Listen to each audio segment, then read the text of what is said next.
Hello, lovely people. It is 4:21 at 4:05. Lots of numbers there. It's a beautiful Thursday. I hope you're having a great day. If you were here on Tuesday, I was working on the next episode of The Middle Age, and I had colored this whole bottom scene. And I liked it, except the dialogue didn't quite flow. It didn't quite work the way I needed it to. And so, while I love that bottom illustration, I love that version of Bob with the hat and the sign, it just doesn't flow. So, scrapping it and sticking with what works for the story. That's always got to be the focus, the kind of cadence of everything that's happening in the story right now. So that's where we are at the moment.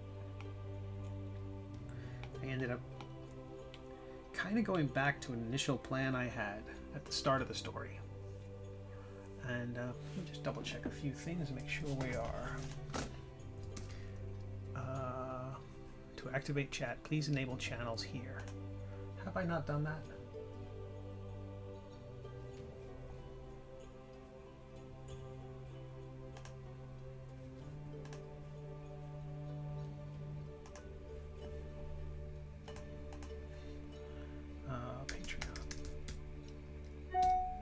Oh, still not going to work. The chat there. Son of a gun. I can use this other window. Why should it ever be easy? Patreon. Boom. Yeah, that's working. And let's see. Let's get Discord going too. So apparently that thing is not going to... Can I refresh that frame?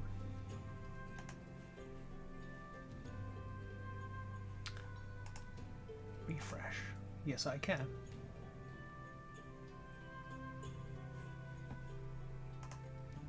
Alright, I'll try this. One more chat. Sorry for the duplication. Patreon. And we're in business. Good, good, good. I can refresh that. And of course, we're over here on the... Let me see, turn that off. Hey, folks are over on Discord as well. That's lovely to see. Hope everyone's having a lovely Thursday. Anywho, redrawing this page, not this page, but certainly the bottom panel. I love what I had before, but again, the flow just wasn't right. So, kind of starting over on that. I am kind of sad to say.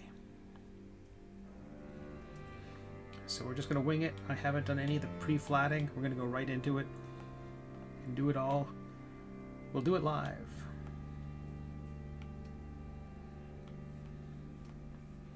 So I put each color on its own layer. That kind of helps me maintain my sanity as I'm working.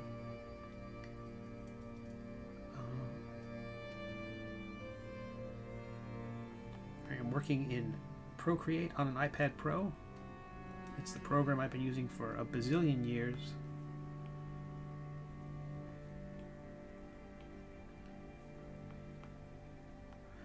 That's not the usual color I'm grabbing. Let me try something else here. See how we doing.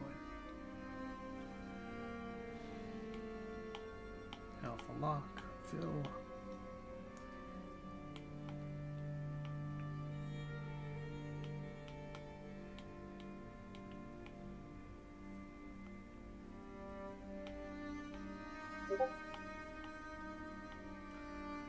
Turn off the beeps. I thought I had done that.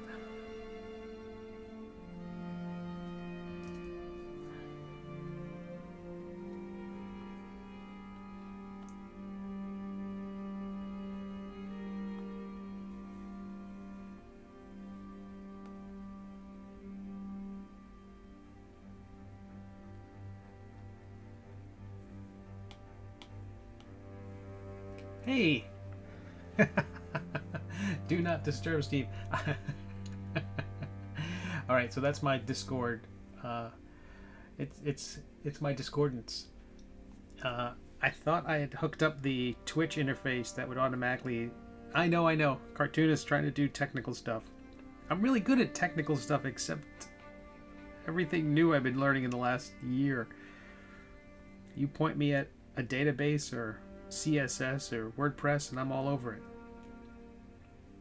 I guess those are old tech now.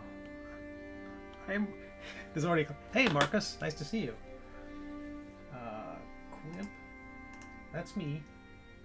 Do not disturb. There we go. Okay, we're back in business. But I hope everyone's having a beautiful Thursday. You've earned it.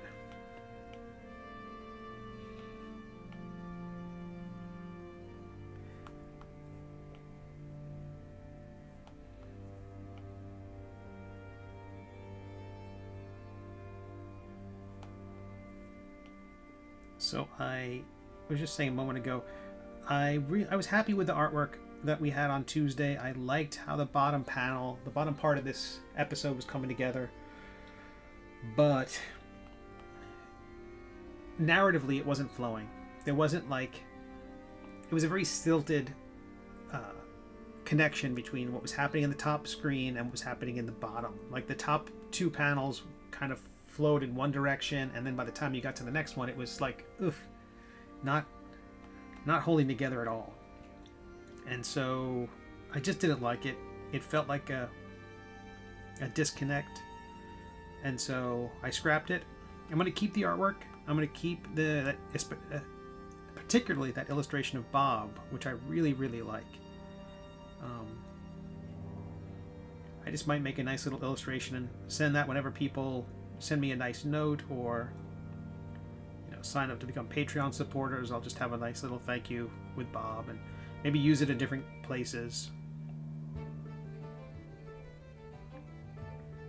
Had a great chat yesterday with some miniature manufacturers, so that's moving along, which is excellent. I am today as a holiday in Brazil. Fantastic. Well, thank you for spending at least a bit of your holiday with me. It's very nice. What's the holiday? Oh, my microphone's way over there. I am bad at this. Eric, hello. Eric says, if by beautiful you mean staring at my rough script for the call to action webtoon, not waiting to finish write it, or not wanting to finish writing it, then it's been like... I'm sorry, I understand what that's like. It's called Tiradentes Day. Alright then. Well, I hope it's a day of celebration. I hope it's a day of... I know some holidays are days of commemoration, but I hope it's a lovely day.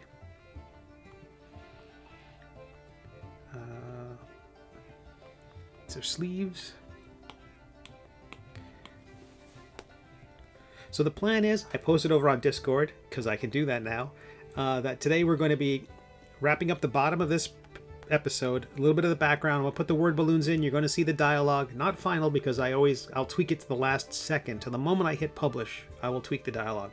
But you'll see a bit of the dialogue, and I'll put the word balloons in. We'll color the word balloons. I don't think I've ever showed how I do that.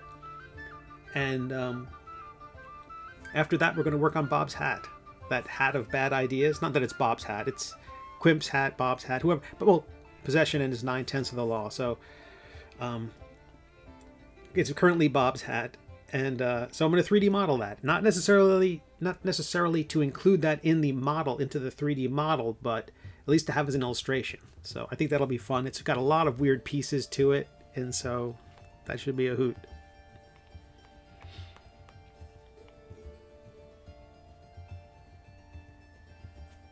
And whenever I'm color flatting inside Nomad Sculpt, I'm going to do this step where I duplicate the layer that I have filled, because that gives me,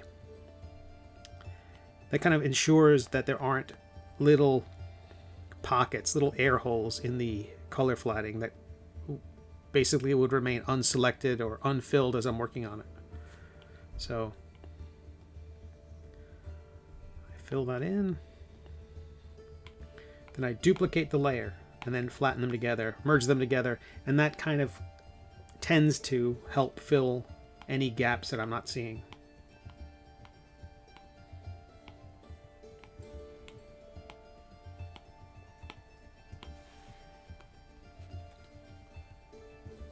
He is considered a martyr to the country, but this is surely BS. Well, at least it's a day off. That's good. I'm gonna pick a medium color. I don't really have his gloves anywhere else. Again, I did save all the work we did the other day. It's just, I've done this every once in a while. It's gotten very close to being published, and then I just scrap the whole thing because it just doesn't connect right in my brain.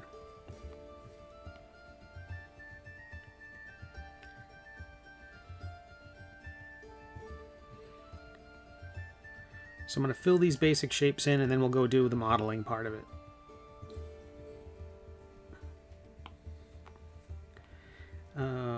Big news in cartooning-ish, cartooning adjacent conversations is that Netflix had a bad quarter, and so they're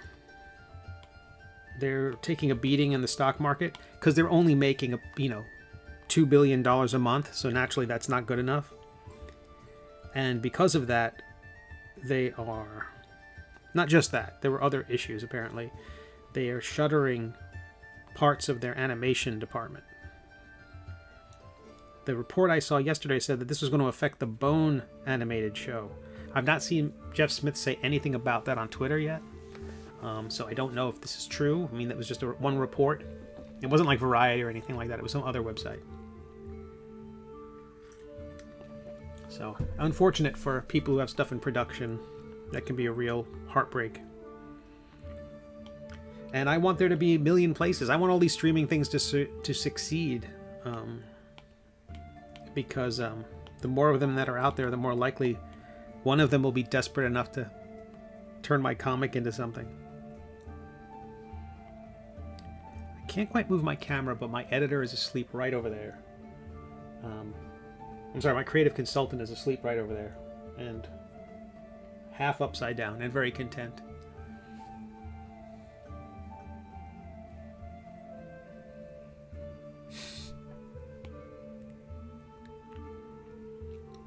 I mean, it was to be expected that Netflix would take a hit. They had the field to themselves for so long, and now everybody's got a streaming service.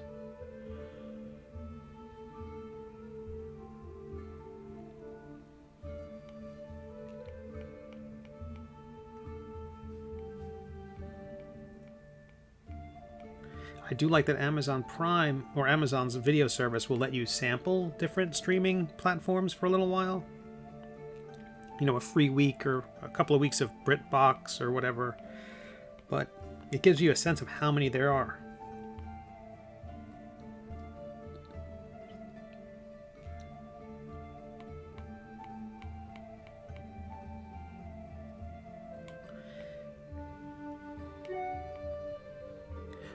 That has nothing to do with Do Not Disturb. That is just my email still being open. Close that out.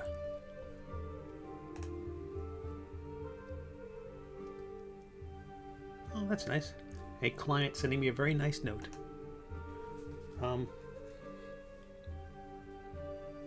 Yeah.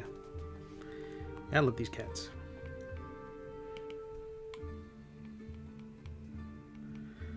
So I like the Discord. As I mentioned, I launched the Discord server. I apologize for the confusion of me setting the permissions. Originally, I had basically everything set to...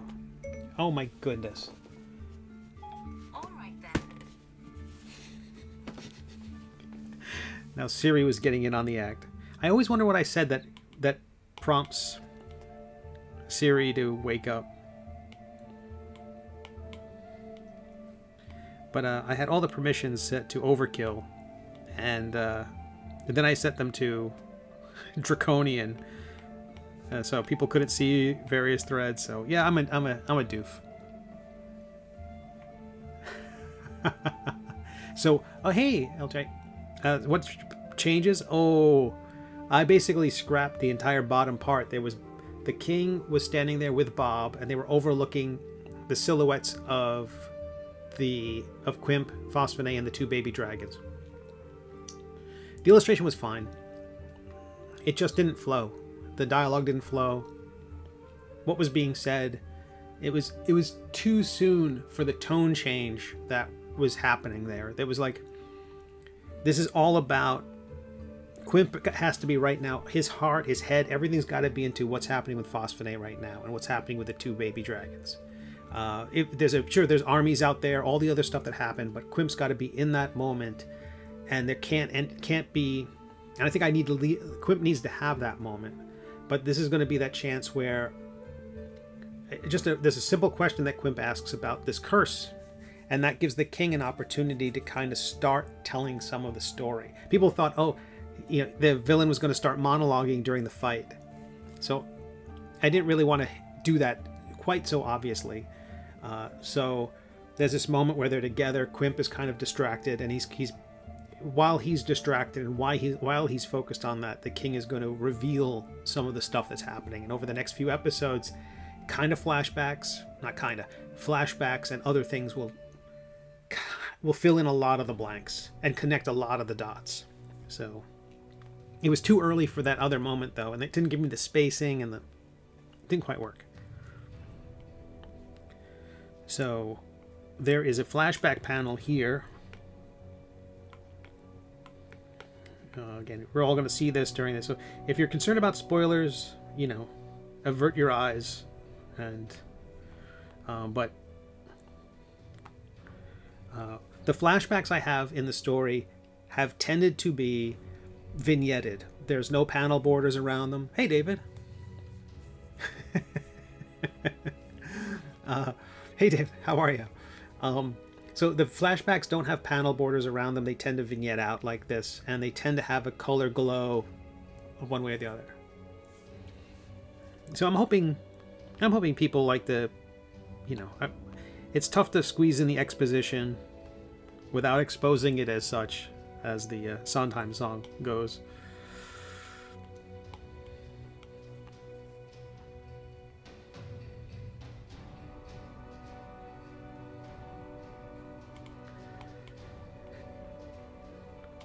But the other one felt more like, okay, let's take a break and let's totally switch gears in a way that was undeserved. So I think this is better. And the king still gets to keep that ridiculous angry face.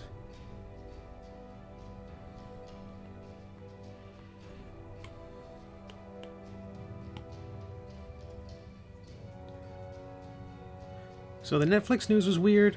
I don't know what it means for people. I mean, they seem to imply that that the Bone film was canceled, or the Bone project was canceled. That sucks. I haven't seen Jeff Smith say anything about that on Twitter yet, so I'll believe it when he says something.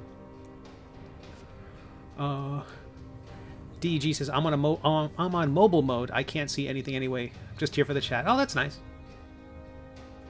Boo for the Bone cancel. Exactly. That's always. I haven't heard if what this means for the producer confirmed. Gosh, dang it.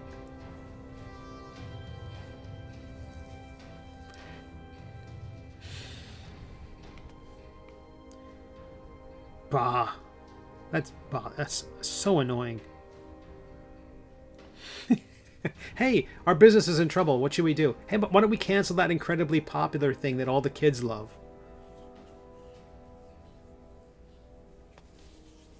An evergreen thing that Disney can't poach, like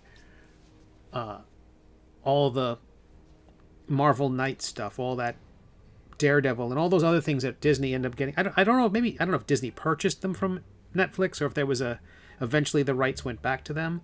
But it just seems like if you're trying to hold on to market share, what are you doing?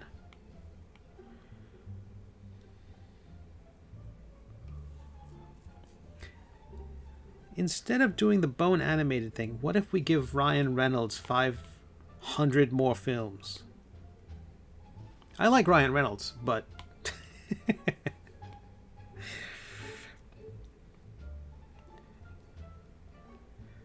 there was a period where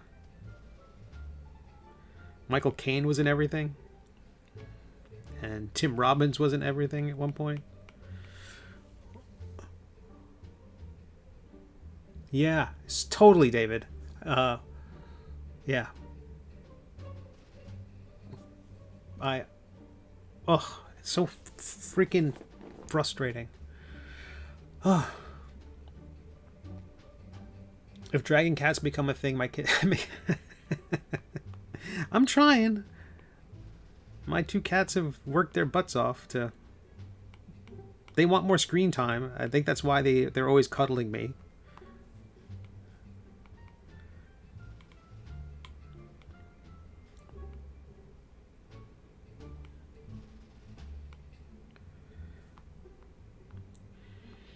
So, Yosagi is not with Netflix. I don't think the Yosagi Jimbo story is with Netflix. I want to say that's with somebody else. I hope that's with somebody else. I hope that's not affected. Yeah, it was canceled. It was everything I've done's pre-canceled. Okay, although this one publisher reached out to me. We were just talking about them on Tuesday. They reached out to me this week about following up on publishing The Middle Age and doing stuff with it. So I don't know what's going on. And it's been canceled. There's a South Park episode where they're talking about how your money is being put in a bank and it's gone. And it's in the stock market and it's gone. And I feel like that about half the projects I'm involved with. Take your money, we'll put it here in this account, we'll put and it's gone.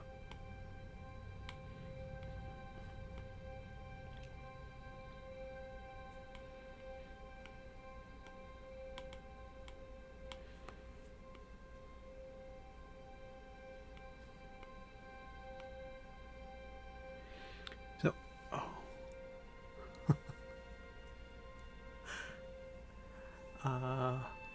Netflix wasn't able to renew the rights after the contract ended because Disney fully acquired the rights. I see.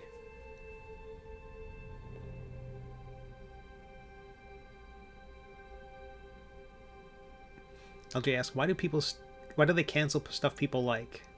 And I think the thing is, with Netflix, I think they're looking at it. All these networks.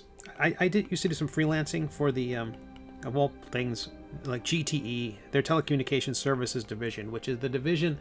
Their customers weren't people; they were the companies that serve networks. So, like when you see a cell tower and it's got all those things on it and the software that manages, this was the part of GTE that builds that stuff. So they were selling their product to other firms that were building the infrastructure that make Wi-Fi and various G networks possible. And this is many years back, so who knows? The whole thing was probably tin cans and string. But they talk about churn rate. That all those cell companies talk about churn rate. It's not about keeping customers. It's about keeping more than you lose. Losing customers is just built into their model. Where it's not like Mad Men when you see they lose a customer and Don Draper throws his scotch across the room. He lost a customer, he lost a client. These guys, it's like, no, we're going to lose 1,000 today. But we lost, 1,005 yesterday, so that's an improvement. So it's all messed up. And I think these streaming services have to be like that. Well, if they do a third season of Monkey King, will that bring in new people versus will that keep more people than the number of people will gain by doing a first season of something else? You know what I mean? It's that kind of calculation, which is very short-sighted. It's very next quarter. It's not. It's the opposite of Disney. You know, they're not building this deep library, or acquiring a deep library. Anywho, it's a shame. It's a shame. A kick in the nads.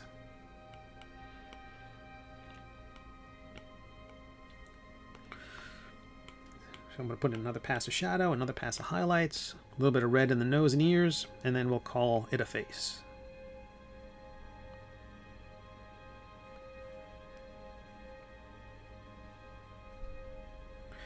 And again, I'll do the word balloons, and we'll color those in.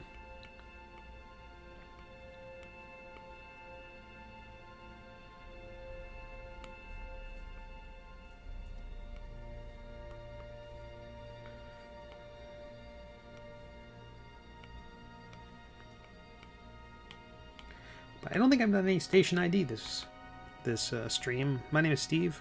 I'm a web cartoonist, and you can read my webcomics at middleagecomic.com, and on WEBTOONs and Tapas if you look for The Middle Age.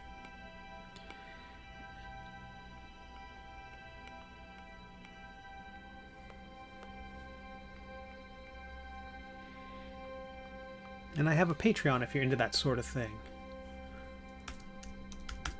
Patreon, boom.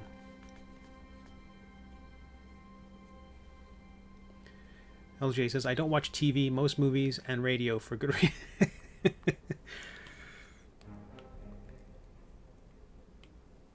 Well, their loss is my gain.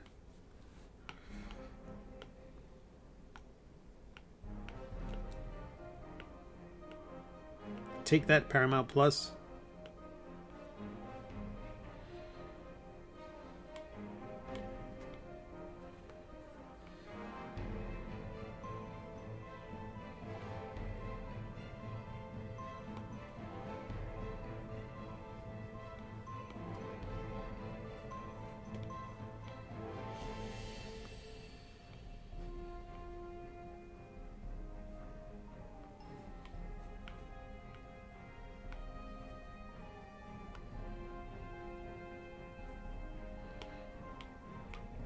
Once I put the reds in, I will go in with a darker brush and just put shadows under the nose, inside the ears, really the under the cheekbones, like some of the heavier areas, to really try to create some volume.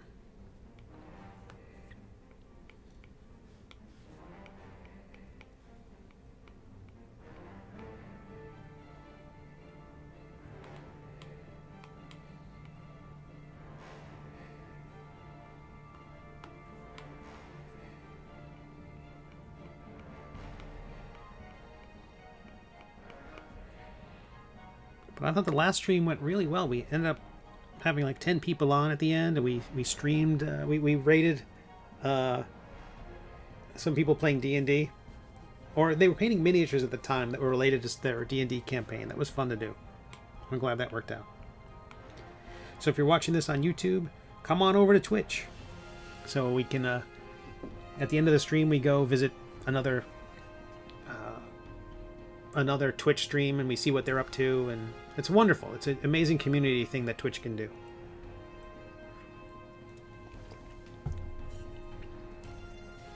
Oh yeah, brought to you by the Middle Aged. I'm already working on the Old Aged.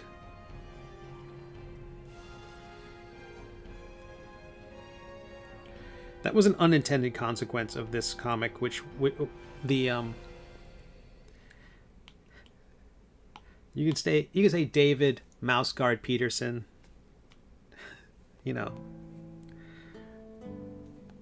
Walter Ragnarok Simonson, but Steve the Middle-Aged Connolly really was an unintended consequence.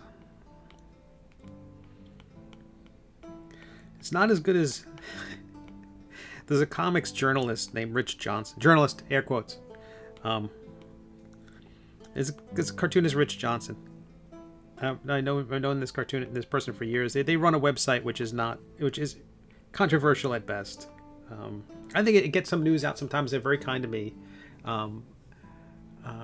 Walther Simons. But he did a comic called Dirtbag, which I think, again, is less fortunate than Steve the Middle-Aged Conley would be Rich Dirtbag Johnson. I think that...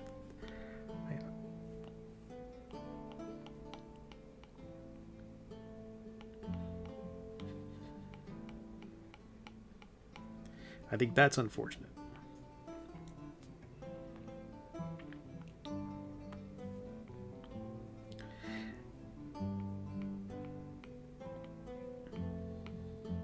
I think the problem is the website. It's called Bleeding Cool. It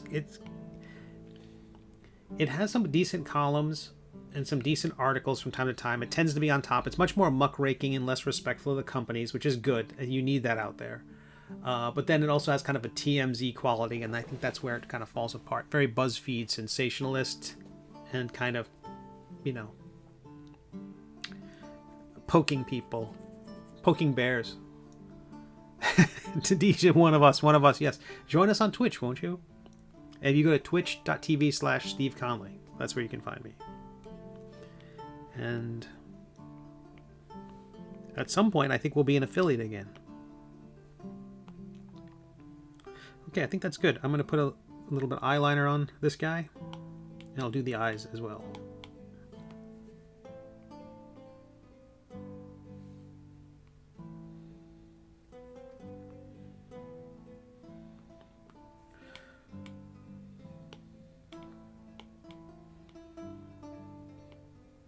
So I'm doing the convention I'm doing this year will be the Heroes Con. That's the next one, I think. I'll do a free comic book day in a couple of weeks. And that's going to be exciting because they just dropped the mask requirement on planes. So, yay.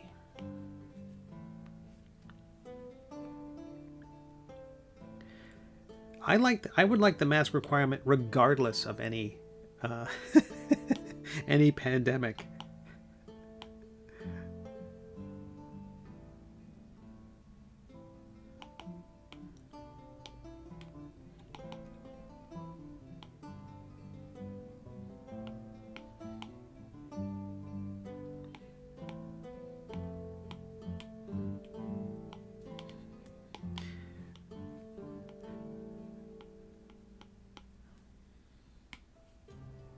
All right.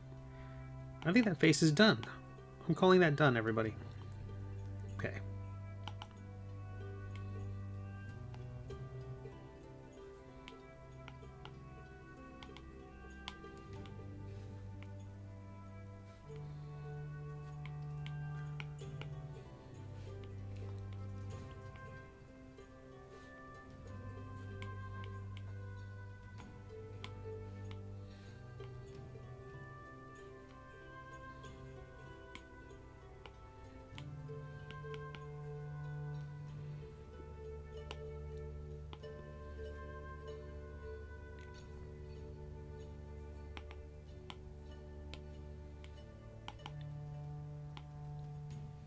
Oops, error. Every once in a while I do that. If you merge a layer while they're invisible, it will basically delete the contents of those layers, and that's... I make that error a lot.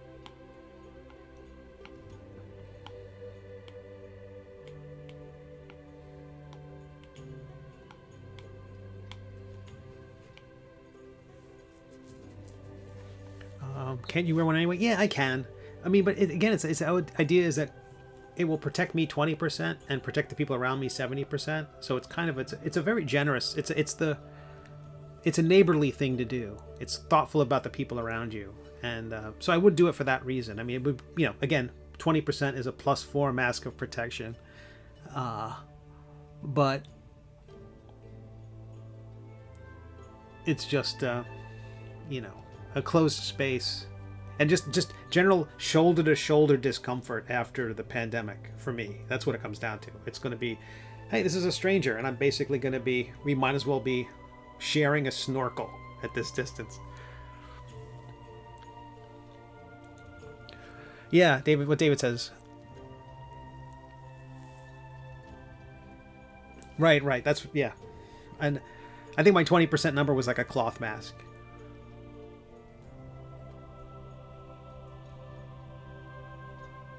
Yeah, it's basically it's just a neighborly thing to do. And also, I just got back from a road trip to the South Carolina Comic-Con and had to stop by some like road stops and rest stops and things like that. So the idea of just wearing one every time I go into a bathroom, it's just for the sake of I can just smell my lip gloss versus smelling anything else in the world. I'll put like a little bit of that bees, you know, it has like a eucalyptus or something. It's like, oh, I'm never going into another public restroom without a mask again. Yeah, what David said. So it'll be unnerving, but again, I'm thankfully quadruple vaccinated at this point, so fingers crossed. It's the best I can do. I had to go to Walmart today, and I think I saw it was fairly packed. I think I saw 2 other people wearing masks. It was a Sam's Club, which I do like that they have that big garage door, so there's a ton of fresh air in the place, but still. Think of the cowards, won't you? All right.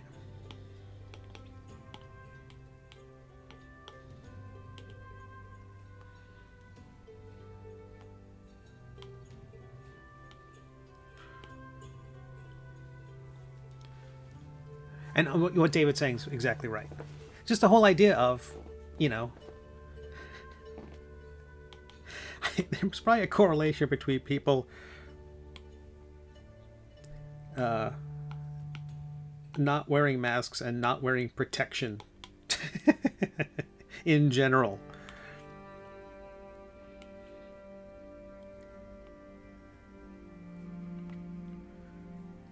Well, it's not 100%.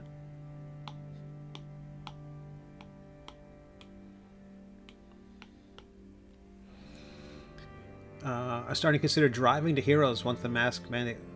I can understand that. Yeah, I mean it comes down to, you know, renting a car, and especially for putting so many miles on the thing. How that compares to the cost of flying. I've had to do that, David. There was a convention when I did Baltimore and SPX. They were back to back.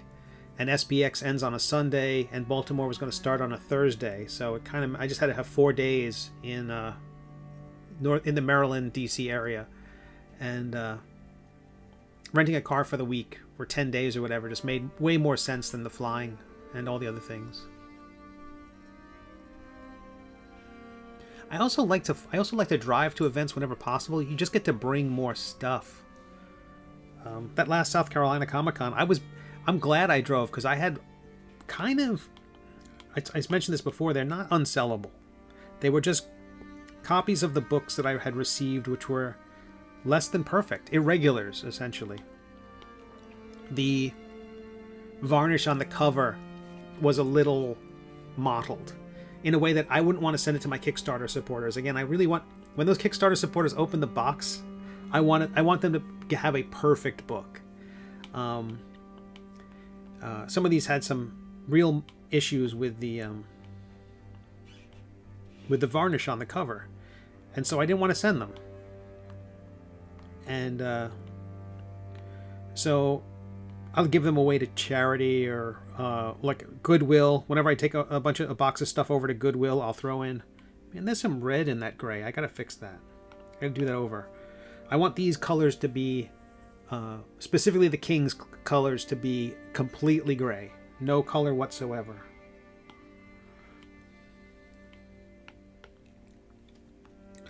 And I like giving, I'll give the books away. I had them at the convention, and I told people, oh, you can have it for, a few bucks off the cover price. If you prefer, there's, here's this one. And they were like happy to,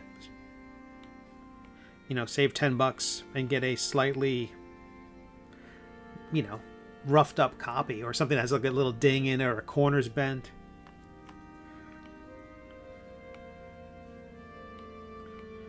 So I'm glad I drove because I had those with me. I basically had sold out of everything else.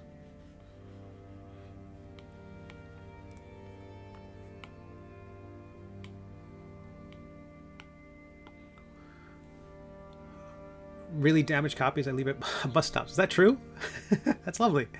I always do a super drawing inside a damaged copy and then advertise it as such. Slightly dinged with a great drawing. Oh, that's a really funny idea.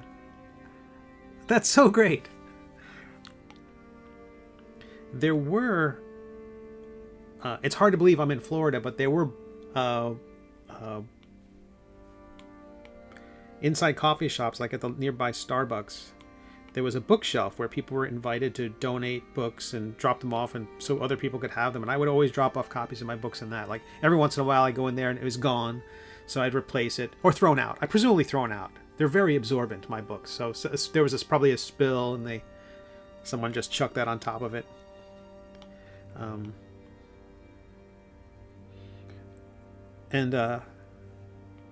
Yeah, I love being able to give away the books that way. At least knowing that they're going to find readers.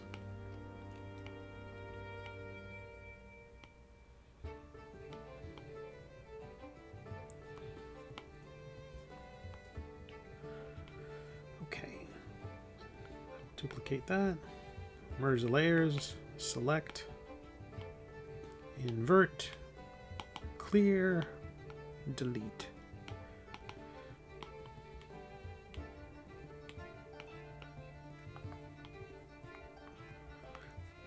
So I had a great conversation yesterday with a miniature manufacturer. Very nice people. I think they really get what I'm doing. They were very upfront about how to help me make the models better. A lot of these minis require, that's eraser. A lot of these minis require assembly. That's kind of standard, especially when they're as complex as like the Sir Quimp model that you'll see come up at some point there. Like there's all these little arrows and the sword, that the axe in his back and the sword and so many bits. The idea would be that the figure would be molded and the arms and the little things that are sticking out of him might be molded separately. So people would have to assemble them. And a lot of model makers do that. They're used to it. So I'm working on two different paths. I'm working on, yes, let's do that. That's the only real way to mold something as complicated as this. You just can't pull a mold out of it when it looks like a web. So there's that. But I know there's some people who don't want to handle glue. They don't want to have to assemble this thing. So I'm looking at trying to find a resin printing vendor who can give me enough of a discount that I can pass that along to people so that they can get a fully printed single thing. I'm doing that for somebody right now, someone who I met at South Carolina show, but it's going to cost an arm and a leg. It's got to be $50, and that doesn't scale. So, I'm trying to find a better way to do that, like somebody who I can approach at volume. The notion would be that this is what they would do with newspaper printing.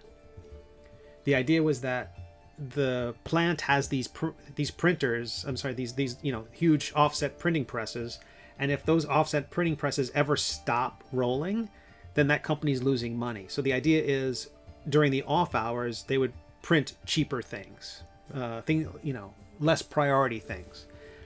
So I'm hoping to work out a deal with some of these resin printers. I like to find one I can trust who does good work, and when their printer would otherwise not be churning, that they could make models that I could then offer to people at a discount, at an affordable way. David says, I had a fan tell me about how she'd find my books on clearance or use a buy one get one free coupon to hoard copies of my books so she could leave them for people to find. Unfortunately, she would deposit them in Starbucks bathrooms? Gadzooks. So, if you had a hazmat suit, it would be a nice little find.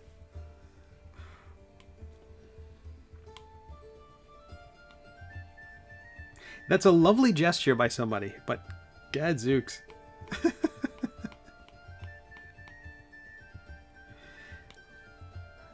I had to assume every copy was tossed immediately. Oh.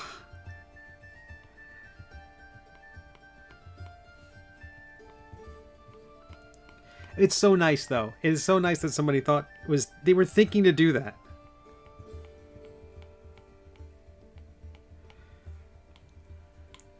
Oh, that's tragic and lovely.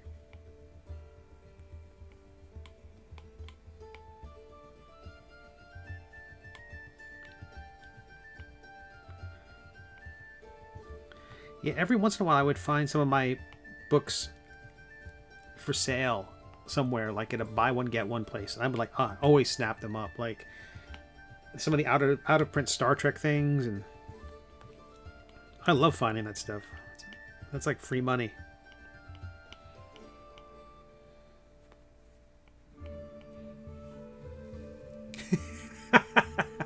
Yeah, David, that's a good sum up.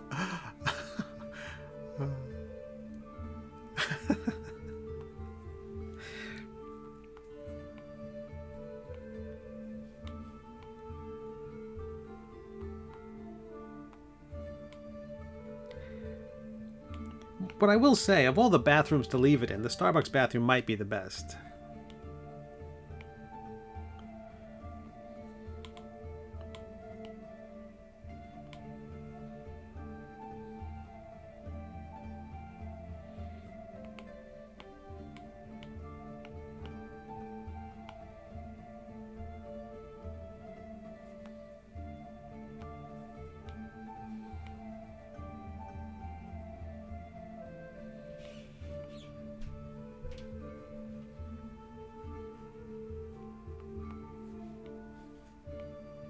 I can't think of a worse.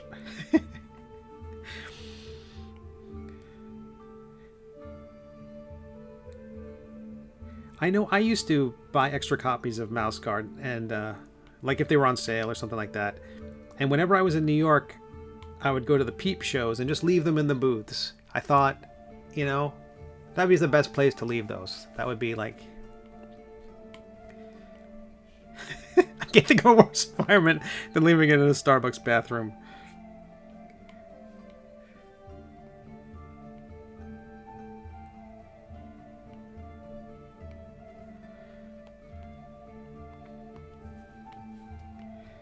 I remember, gosh, it was like maybe 2 years ago. On like, I think it was like, I want to say it was the beginning of January 2 years ago. I was in Washington, D.C. Big crowd of people there at the Capitol. Early January. Huge, lots of flags and stuff. I really wasn't paying attention, but I had a huge stack of Mouse Guard books, and I went from office to office inside the Capitol building. People were screaming. I don't know what they were talking about, but I went office to office, just dropping them off everywhere. All the doors were open. It was really nice. I had my headphones in. I'm not sure what people were talking about, but just nice to put a copy on every desk. Just trying to be thoughtful.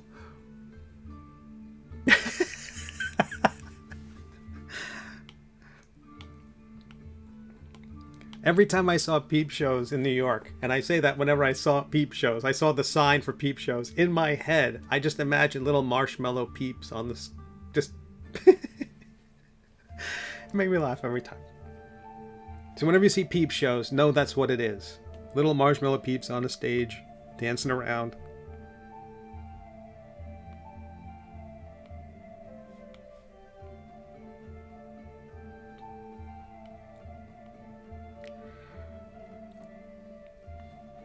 Now, whenever I go to New York, I never have enough money after leaving Jim Hanley's comic shop to go anywhere else. I get to have one slice of pizza and go home. There's a comic shop in New York, Jim Hanley's Universe. It's like, it was the best. I think there's a smaller version of it now, but for a while there, I want to say it was in the... Was it across the street or in the Empire State Building at the bottom level? And just a great comic shop. All sorts of weird stuff.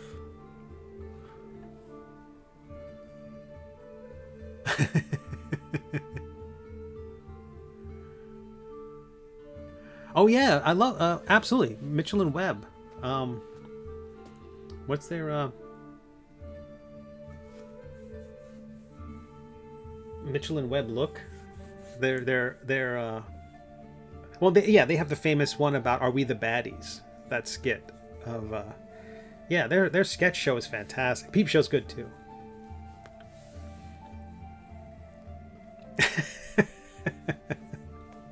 I did one of my first. There was a animation program called Flash, ages past, and I did an animation with it was basically some duck that goes into a peep show, and this thing, the screen light, basically they're in darkness, and the screen opens up, and it's just a marshmallow peep. That's all it was. Oh no, we're good. We're good. Everyone, we're good. We're just good.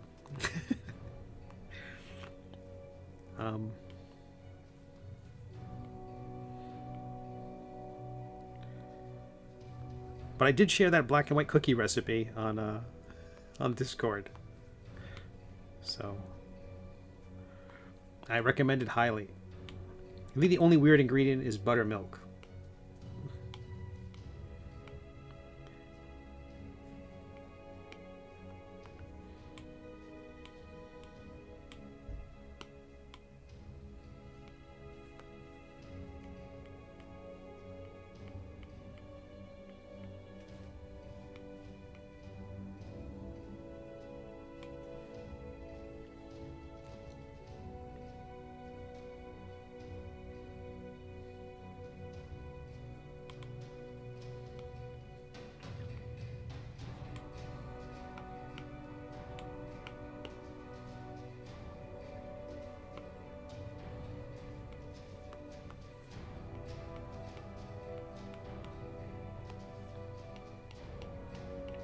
So the idea is I'm going to finish the color on this. We'll do the word balloons, and then we will.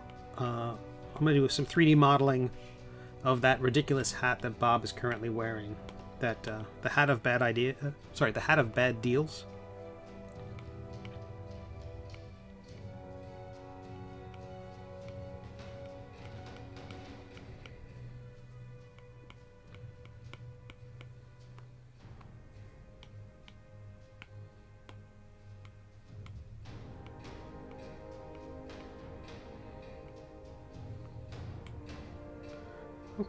Okay, put a little bit of highlight on this. I need to put a highlight on the collar as well, and then I'm going to add extra shadows, and that'll be done.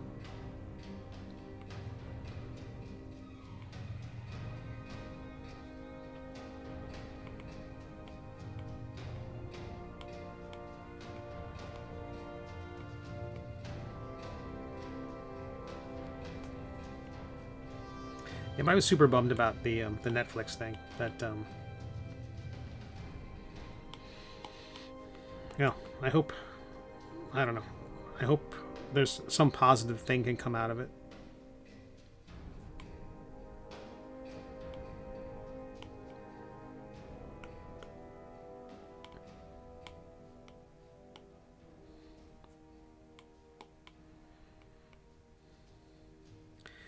I don't have no idea what that might be, but I try to be hopeful.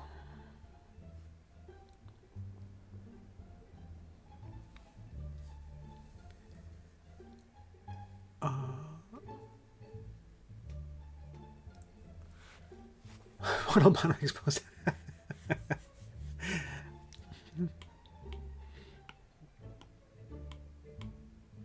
It was called, for some reason, Albers was the name of the animated thing. I only did 2 episodes of it.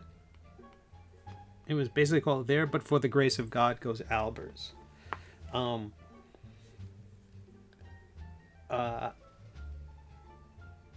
It starts off with that, and then the next one was the character, the duck, and the peep. Or not. The next episode starts with the 2 of them at dinner, and just with the notion of that.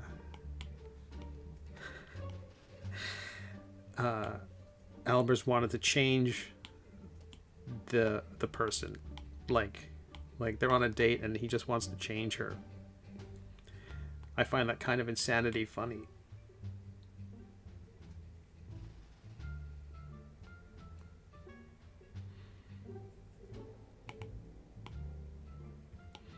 I think almost any time I see someone trying to change somebody else, I just admire how doomed that is.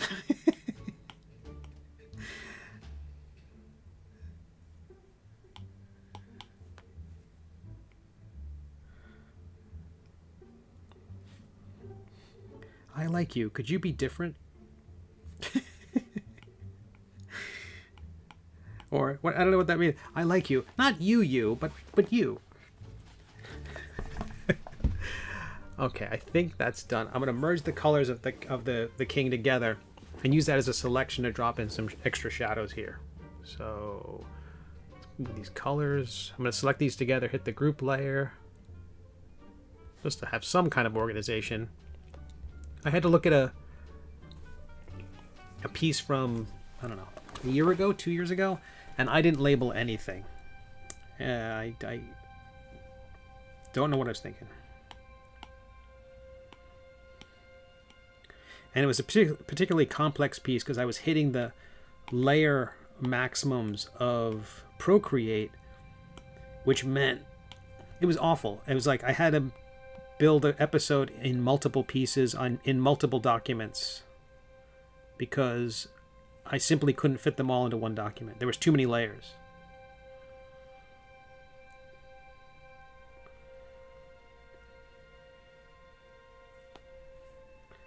I was like, maybe I should just do everything on pen and paper and avoid all these things.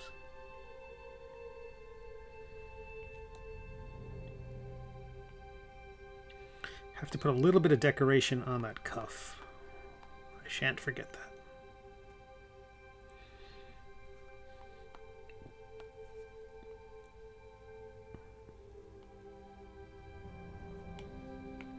So adjust the opacity. I don't think this being multiply when it's pure black, I don't think that really matters, but for consistency's sake, I'm doing it. And I'm just softening the edge of those shadows so they're not quite so harsh.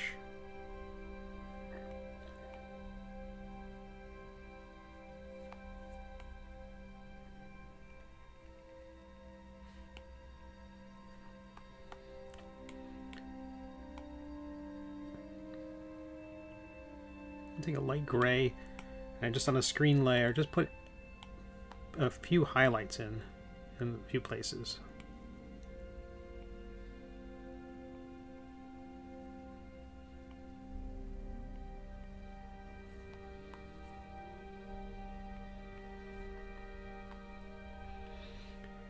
There is something interesting. May 9th, I want to say it is. Worth checking out if you're a web cartoonist.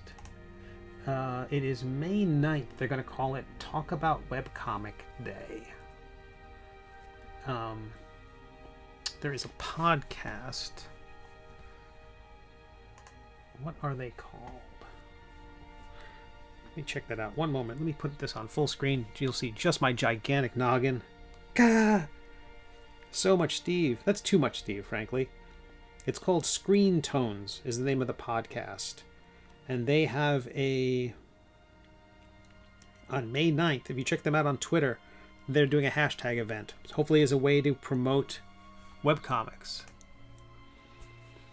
We all develop and refine our process. I have a few basic best practices that I use for all software apps. Oh, that's great.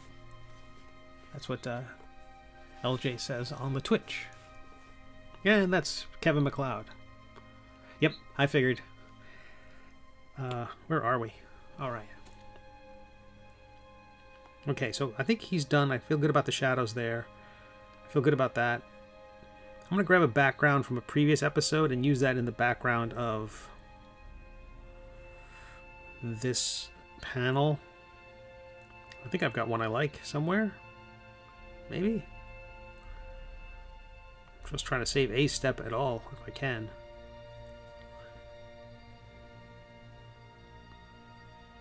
I may have merged them all together already. Well, we'll see what I can do.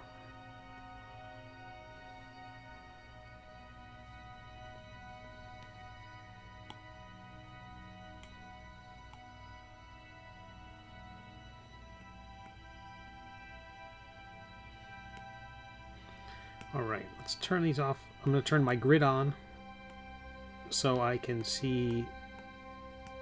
I like this grid a lot. There is a grid in kind of. You can insert a grid with Procreate, but I've built one into my template and I use it a lot, especially when it comes to lettering, to make sure the balloons just that everything is kind of even. So here's the placeholder text. The text is going to have to be I'm going to have to do 2 sets of balloons because of how this will be different when it appears on WEBTOON. So a little bit of a pain in the butt. But what else is new?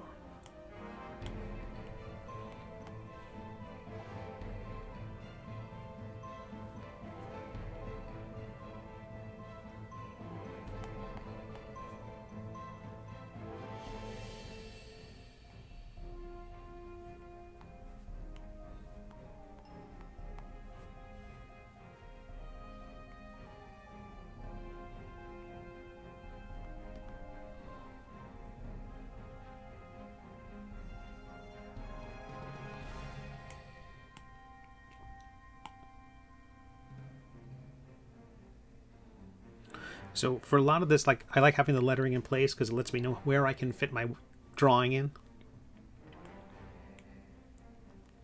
Okay, let's do this. Call label balloons. And this is where I use a version of my brush where I have, where is it, stabilization set up. And that's what this slider is. Oh wait, no, that's streamline. Yeah, that's what I want.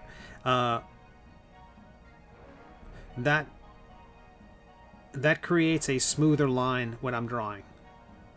So that when I'm doing the word balloons, it's not set to 100%. It's not totally taking my hand out of it. It's not turning it into a geometric shape, but it is evening out the line just a little bit.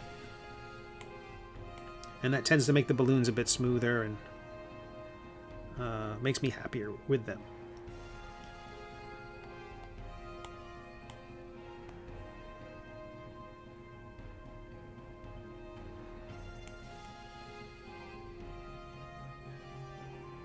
And the goal for me is to make sure that the word balloon, the line of the word balloons matches the line that I have for the, I should have drawn that there, matches the thickness and weight of the panel borders. To me, those things need to be consistent. Those are these kind of alien geometrics we're introducing into our story that don't fit. You know, there's all these things I'm drawing that are attempting to convince people that this is real. And then there are these word balloons and panel borders, which are these weird artifacts, these weird abstract things floating in the environment or dicing up the environment. So just trying to make them less, I don't know, less intrusive in some way. Boy, I'm having trouble with that one.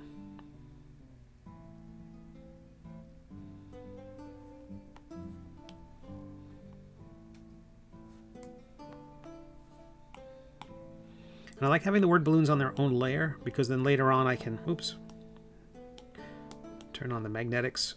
That when I flip it, those magnetics are like holding the shift key when you're on your desktop computer. Kind of will constrain things to right angles and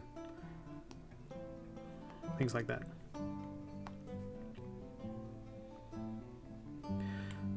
So almost all my balloons, I will flip them. I'll hand draw them and then I flip them so that they'll be symmetrical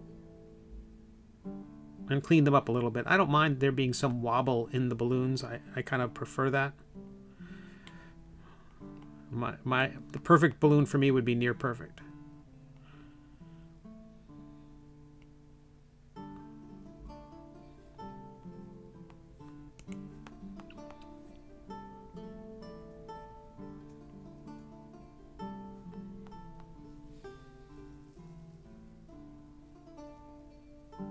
It makes looking at old files a little less cringeworthy. Yeah, that's true. That's nice.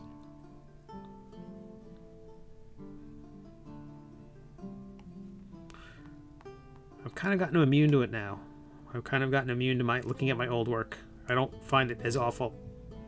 I mean, I see all the flaws, but it doesn't hurt me the way it used to.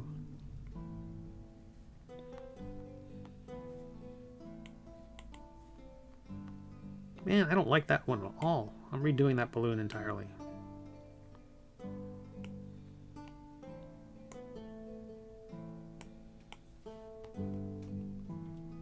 I felt like the tail was too long or too thick.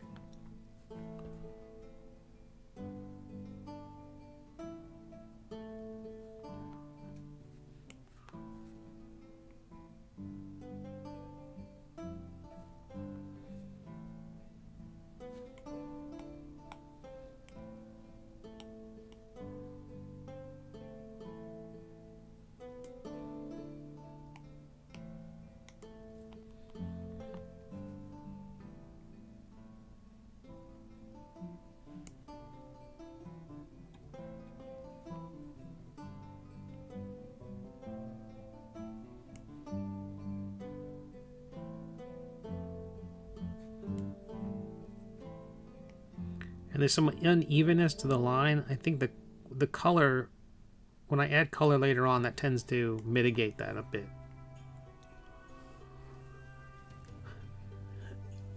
When I have them overlap, which goes, it tends to be whichever one makes it easier to read. I play that by ear.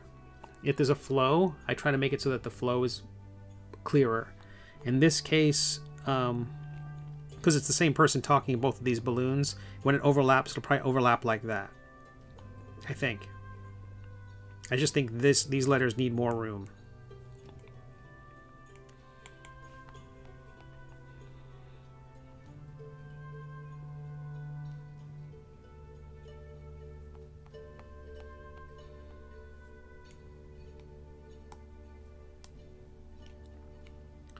For the longest, so the idea is, this episode we're talking about that curse that's going around, that phosphonate contracted.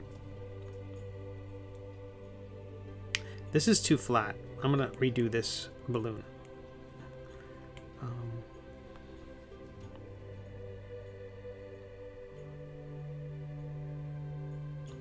Talking about that curse that she's contracted and her sisters apparently contracted, or contracted back in the day.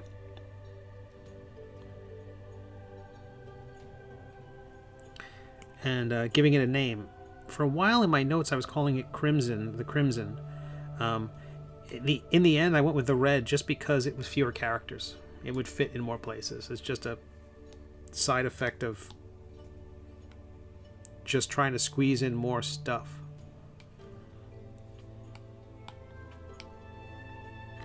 I don't know if I like that. I might start with the other side. I'm going to do that. I'm going to flip this, delete that one more time. Sometimes this goes super easy, and other times less so.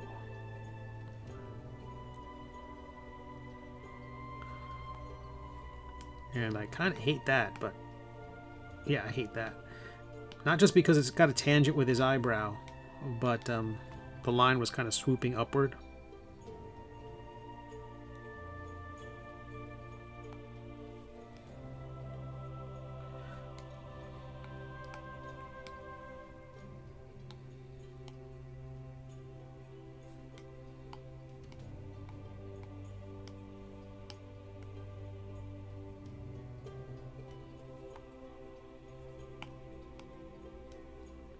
Hey, Kiki.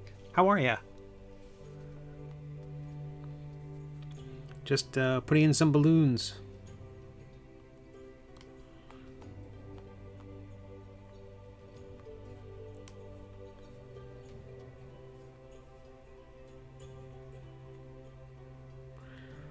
Gonna finish up this episode and then work on a little 3D modeling, some 3D sculpting.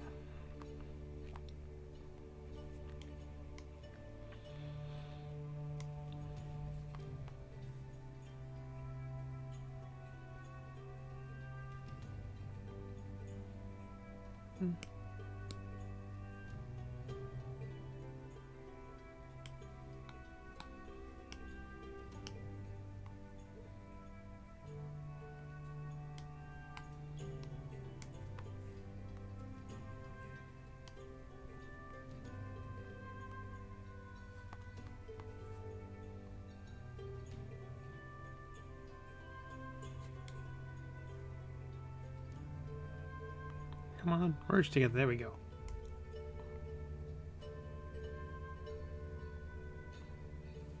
And sometimes what I'll do is I will get rid of these.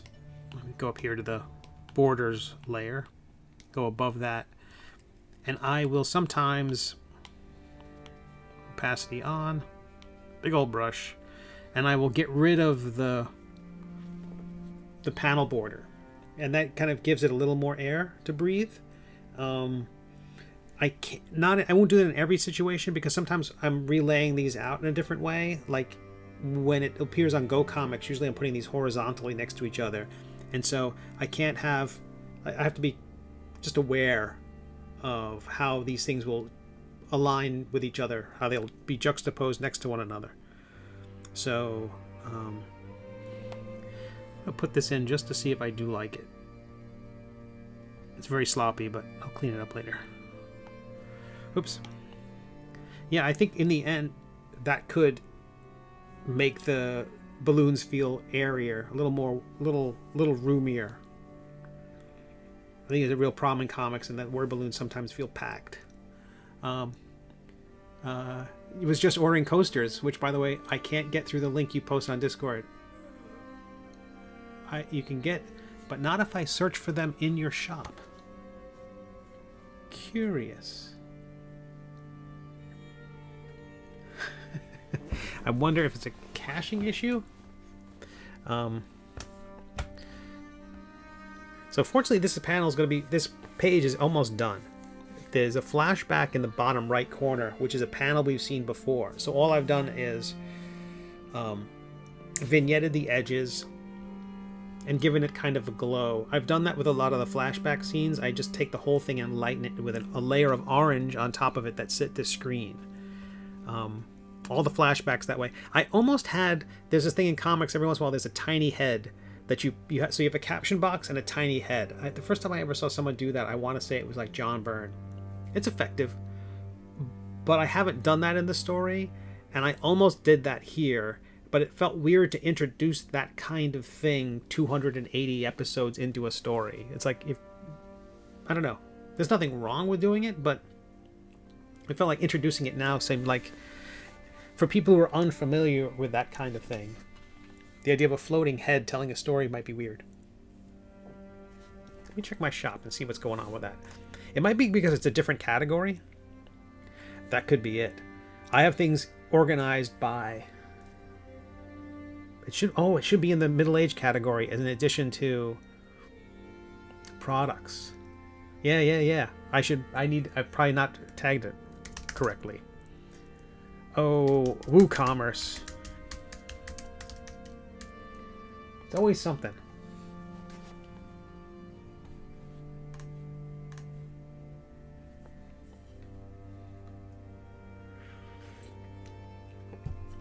Let's see.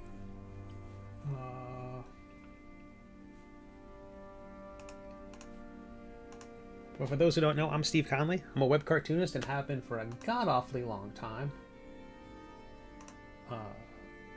I see it in the middle-aged category.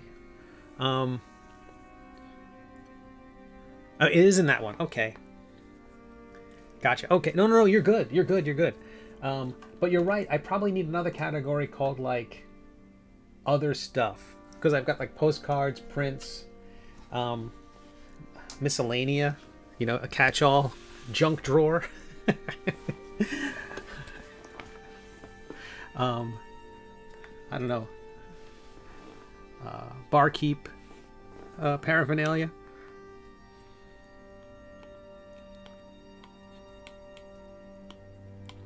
There's some weird merch I've made over the years.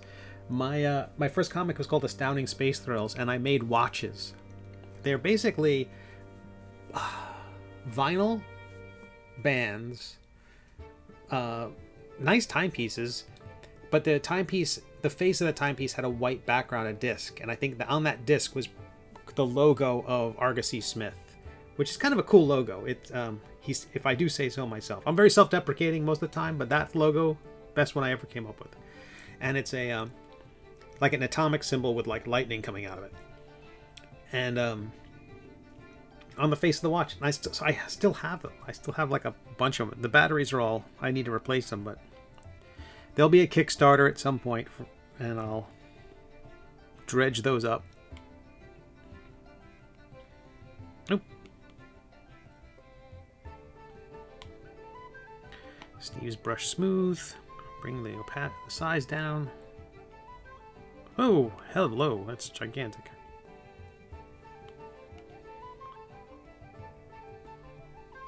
But I have many t-shirt designs to make first. A lot of my motivation now is just to keep DEG from yelling at me. Oh, that's great. Oh, good luck with your studying. I'm certain I will come bother you during your next stream.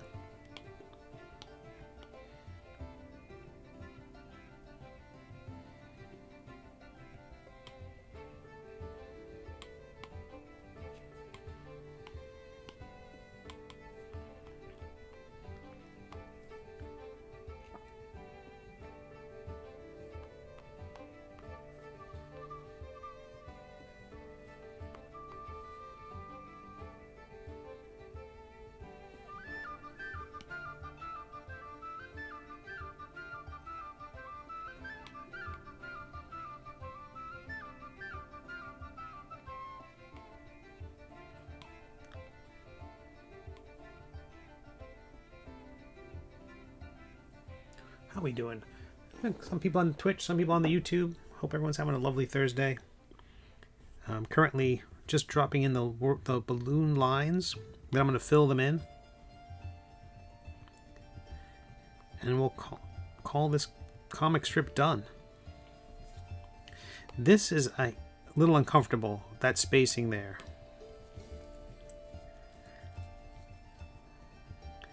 I think I definitely will leave room at the top so I can maybe nudge that those words, that lettering up just a little bit. Dag nabbit. Well, maybe I can fix it.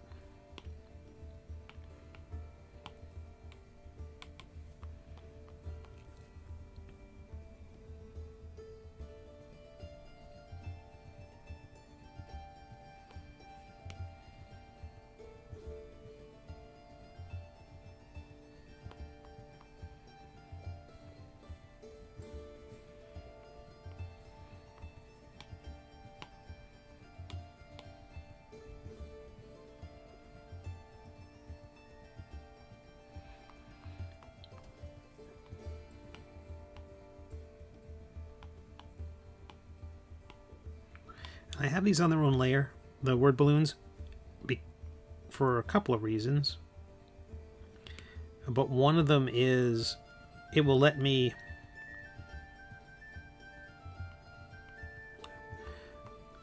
play around with some glows and other things like that to kind of help create distance. So the lines, so where this intersects with the king's crown and the king's forehead, by putting a light glow in there, it will separate them and make those tangents and make those lines not quite feel so obnoxious. Okay. Yeah, I don't hate this. I think this is coming along just fine.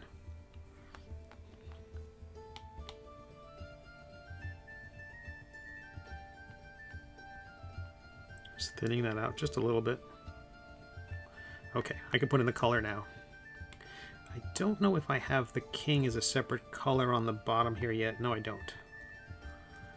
So I'm going to have to grab his word balloon color from another panel. Cue ball. For Quimp's word balloons, there's only one.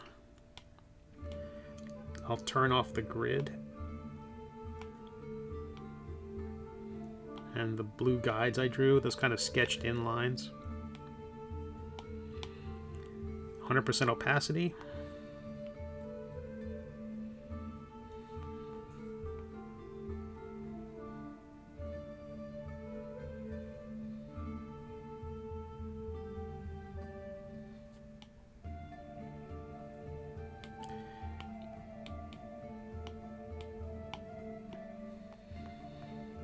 I put a darker color under there, just it'll help me see if there are any gaps in the fill. Seems okay.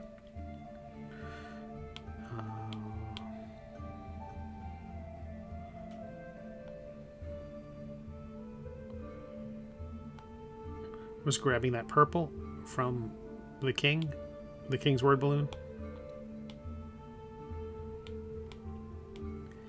It was purple just because it seemed like a regal color. And a lot of the other colors were taken by that point in the story.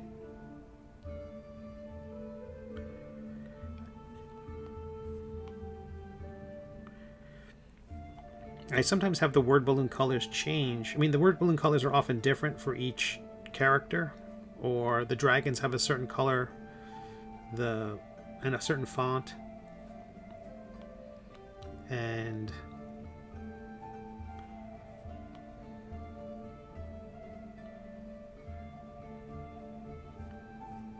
the humans definitely have their own font. I think the humans and the orcs share a font, but the color of their word balloons is different. And as Phosphene and Vesica have changed forms, they go from their humanoid... When they're in their humanoid form, they have one font, and when they turn into a dragon, it changes to a different font, which also is all caps, I think, and larger. It meant meaning to, or at least attempting to imply that their voice is booming, and it's just a much heavier, louder sound. So this episode goes up tonight? Probably. It will certainly go to Patreon and to GoComics, because that'll go live probably around 3 a.m. And they'll go on my own website. But I think for Webtoons and Tapas, it will launch until tomorrow night. Their system, you can schedule on their system when the comic strip goes live. I like to go live during the evening, during like, I don't know, between 7 and 9 o'clock. Excuse me. I just tend to get more people. I'll get more new subscribers during that period because that's when most people are on. Although I'm now at the point where I have so many subscribers that I've got like I have a churn rate of my own. We were talking about that in relation to Netflix, where I will gain a few subscribers to on WEBTOON every day now, even on days I don't post. And but when I do post, I will lose 5 people. You know, the number will immediately go down.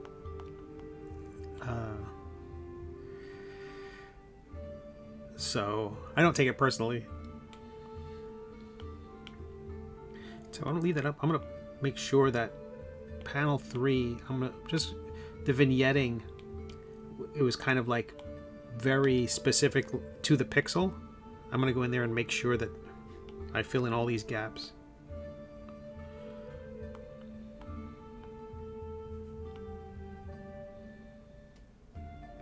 And this was a flashback of that dragon that exploded out of the cabin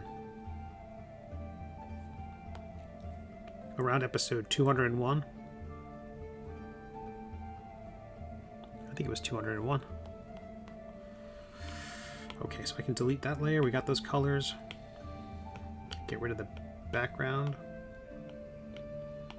Group these together.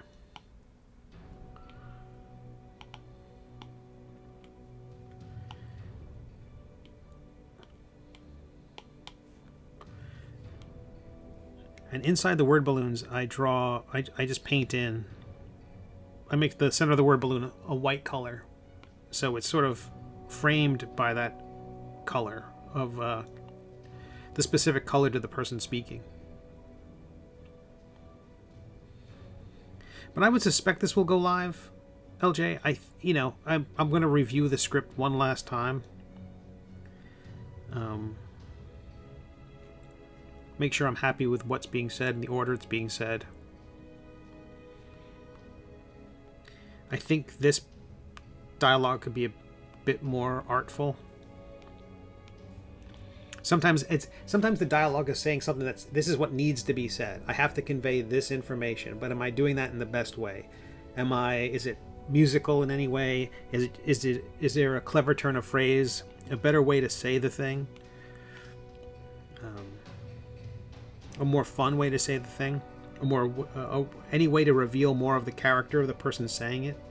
Am I sure that you know, what they're saying is coming from their perspective. It's not just this kind of, here's a fact from above, but here is that character's take on that. That sort of thing. I really have to make sure that that comes through. Like, how can I make it so that no other character would have said that? That, you know, would have said it that way. That sort of thing. Again, I don't even know if that ever registers with anybody who's reading it. But, I mean, the ideal thing would be someone reads something and go, oh, that is such a maledictive thing to say. Or or the other way, if I did it wrong, if someone went, that's not what Quimp would say. I mean, that's great, right? That's like saying that there's enough information to actually make that judgment.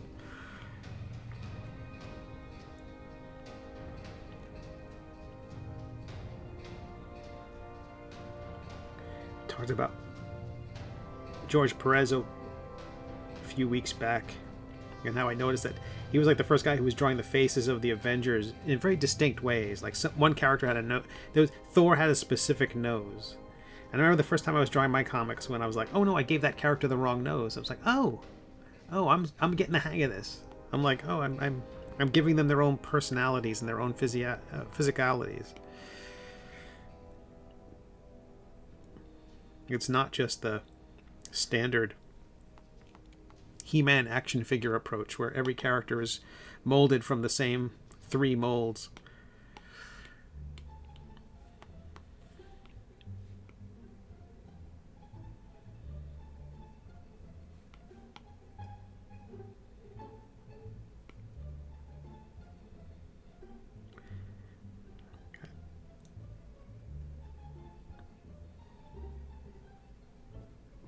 The reason why Quimp's balloon is blue is just kind of the classic balloon color. Like when you're in a chat, when you're just chatting someone with text, the blue balloon seems to be the kind of default, and so that's what humans got.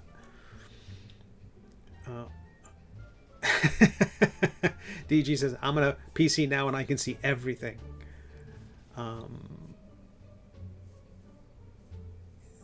Are those things streaming back to back? That's a lot of spam from me.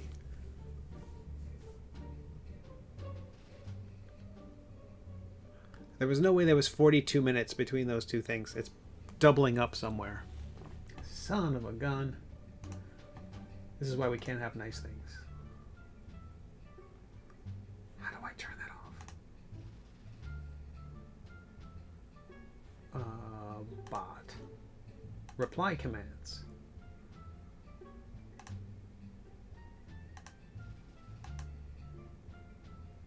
Disable the chat timers for now. We'll see if that helps. Good. Good. I want to rule this Twitch with an iron fist. All right, let's move that up. These background colors. Those are all too dark. Let me grab there's got to be one I can grab in the background that can make my life a smidge easier than this. Oh, there's a good one. I don't think oh no, maybe wrong. Maybe wrong?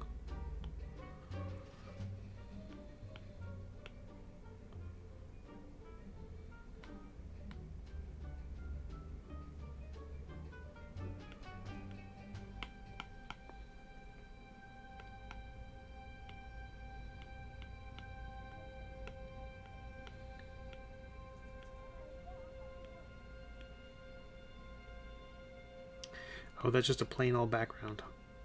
Boo. Yes. I copy that. I'm gonna undo a lot because I was really digging through this file to find stuff.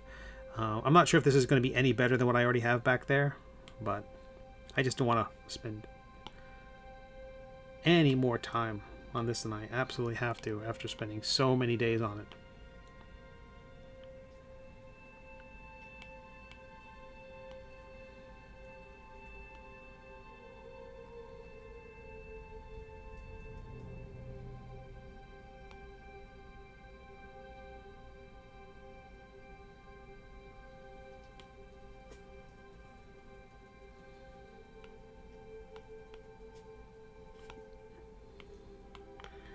You okay, buddy?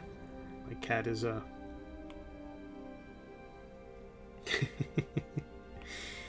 He was just taking care of some business over there. I'm not entirely sure what it was.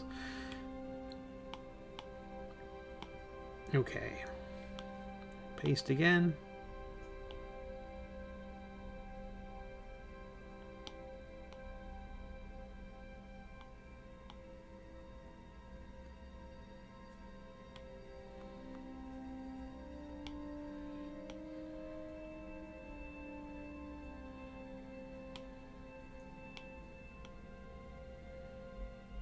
Yeah, super simple. We don't need to do more than that. Anything too complicated in the background just going to be confusing.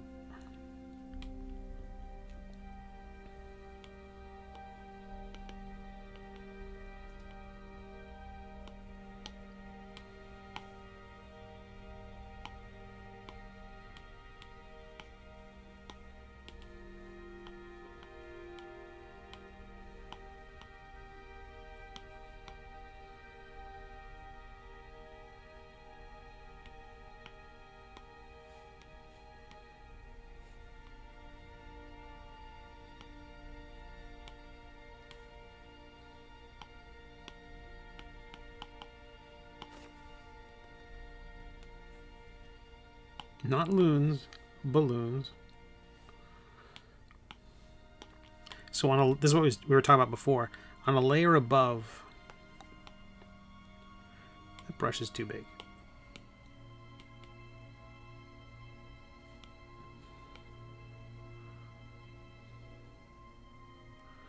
I can brush in this purple color, and it just degrades the balloon a little bit, so it adds some depth there. Jamar! Hello! How the heck are you? Jamar over on the YouTubes. It's very good to see you. Jamar is the amazing creator of Leon the Protector. Leon the Invincible. Leon Protector of the Playground. An amazing cartoonist. One of my favorite people in comics. Damn talented. And an inspiration when it comes to this whole streaming thing. He has a Thursday night this evening. He has, I think, most weeks over on YouTube and on Facebook. You can catch his coffee break, and it's awesome. It's an inspiring chat. Lots of people, lots of energy. Super cool. As much fun as the man himself. Alright, I think this... I don't need that background. Oof, I don't need any of that stuff. I can all go away. Again, I'll tweak all this lettering in a little bit when it goes live. We'll do it live. And I'm going to darken up the background here just to make the figures pop. Leon the Extraordinary is new book. I hope I got that somewhat right. I think I called it Protector and the Invincible. I got it wrong every single time. I'm awful. I'm certain I've got my hardcover of Leon Protector of the Playground. Where is it? It's on one of these shelves. I know I got it. I love that thing. But Leon the Extraordinary is the new book. And it comes out soon-ish from Scholastic, I think. Like, this is like serious business. This isn't this self-published, kickstarting nonsense. This is the real deal.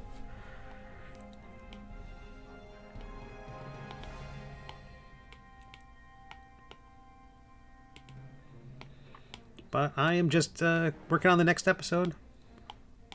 Living the dream. I'm just putting in these. I'm just darkening this background up a little bit. I'm gonna put a gold light in the upper left corner to kind of create some additional depth there. Like there's a candle just out of frame, or a set of candles. And then I'm gonna call this done, and we're gonna do some 3D. We'll take a quick break, and we'll do some 3D modeling after that. We're gonna do. Oh wait, I want this glow. No, I'll start that way.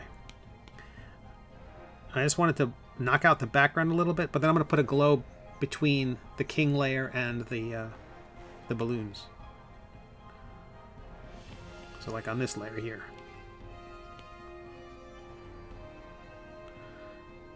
So you can say you were in this Twitch stream when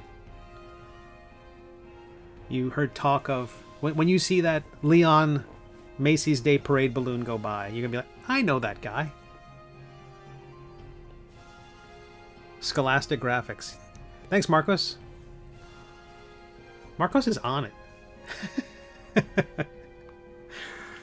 There was a, I forget, there was just the other day, there was like another thing. We're all scrambling, scratching our heads about something, and like, oh, there's the link. Like, all right.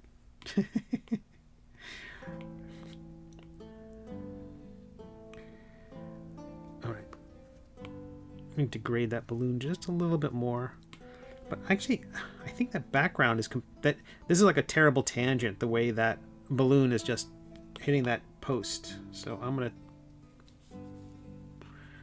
tweak that. Slide that over. We're gonna cheat a little bit. Duplicate the background and slide that back. And then cut out the middle. And it's going that will create a hard line there, and then I'm just going to use a big old brush as an eraser and soften our line down the middle, and then erode it. They'll overlap and it'll look fine. There we go. Way better. So we want to go to the king layer and the king colors, and this is why they're all on separate layers. Big old brush. And so I put this glow. Oh, where's the inks for that layer?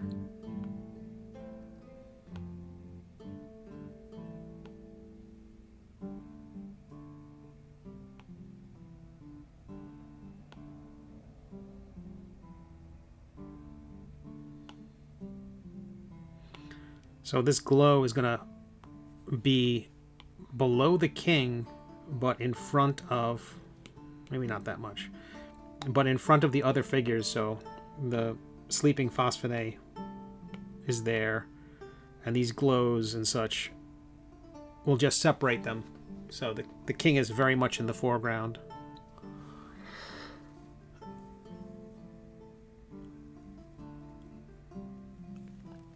Jamar is the writer, creator, illustrator of Leon the Extraordinary. And he's a lovely person to boot.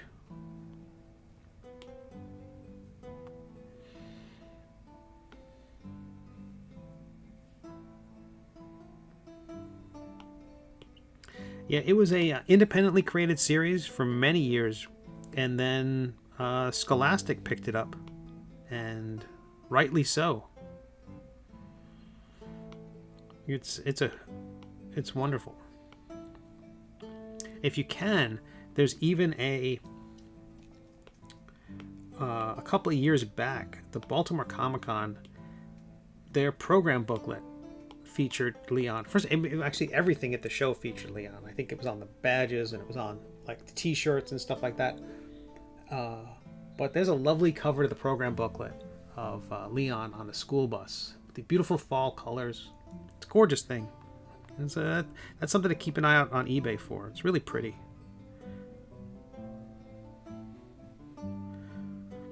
I'm just dropping in a shadow behind these figures to kind of push them back a little bit, create just a little more depth.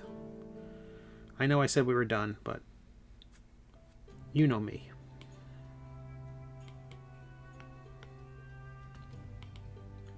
I've got time.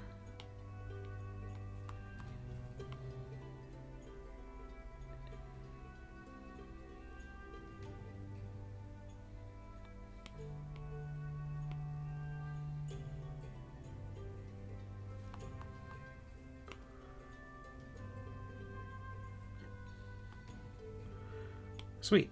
I'm going to call that done. I could imagine I might lighten or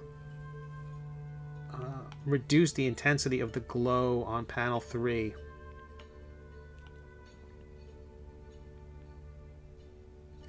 I also might even change it to a color more reminiscent of the king. So if I use a purple color so that his flashbacks, the stories that he's telling, have a purplish glow, and then the ones that Quimp are telling have a golden glow, and the ones I'm gonna have to compare to some of the other previous stories. We've only had flashbacks from Quimp and from Phosphene, so I want to see if I treated their flashbacks with the same set of colors, because if I've established a rule, I want to stick with it. But I think that's it. I think we're good for now. I'm going to transfer this to my computer. I'm probably going to redo the lettering, probably change the dialogue like I do at the last minute. But I'm going to take a little break now. There's some beautiful artwork. And there's during this break, you're going to see a slideshow with some amazing guest and fan artwork by some genius people like Chris Bailey and Marty Bowman and Jeremy Vinar and Jeff D. Yeah, I'll take a little break. I'm going to stretch my legs. I'm going to come back and we're going to do some 3D modeling. We're going to make that hat. Where's our hat? We're going to make Bob's hat. The hat of bad deals. So that'll be fun. We're going to do that in Nomad Sculpt. DEG, look it up. It's fantastic. It's really good. Jamar's the best. And follow him on the YouTubes and the Facebooks. And then Jamar, you're about to hear from, if you see in the chat below, DEG will convince you to come over to Twitch. So just brace yourself. It's going to happen. All right, everyone. I'll be back in 5.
And we're back.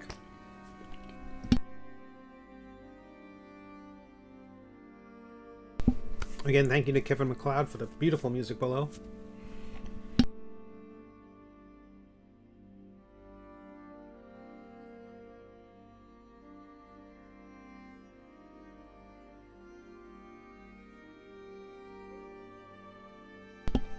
I tried to finish a food bar in the time we were away, but I go. I got a lovely email from a client and a text message. They're very happy with the project I'm doing for them. I would love to share it with everybody when I get a chance. It's not comics, but it's pretty.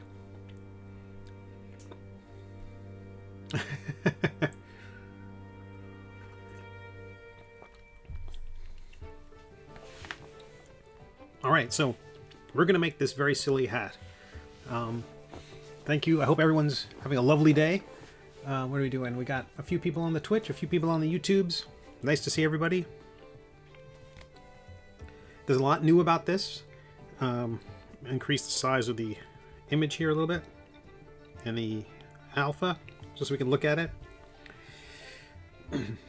The hat has multiple segments. It's made of a floppy fabric. The eyes are spheres. Those will be easy. The feathers are new. I haven't made feathers before. It's got the little feet. It's got the poof balls. And it's got the duck bill. Which I need to learn how to make anyway if I'm going to make a waddle bottom miniature. So let's do it. I'm going to lower the opacity. And I'm going to start with what? I think I'm going to start with the bottommost conical segment. And then add the flaps later. So I'll add the flaps and the various other segments. If I can get one of those conical pieces right, I don't have to actually make it hollow all the way through. I can make one cone piece, tweak it, and then make a smaller one, and kind of like a... I don't want to call it a Russian doll. I don't want to say the word Russian anymore. We'll have a Cold War doll like that. You know, 6 segments like that. Let me turn my microphone on. Yes, okay.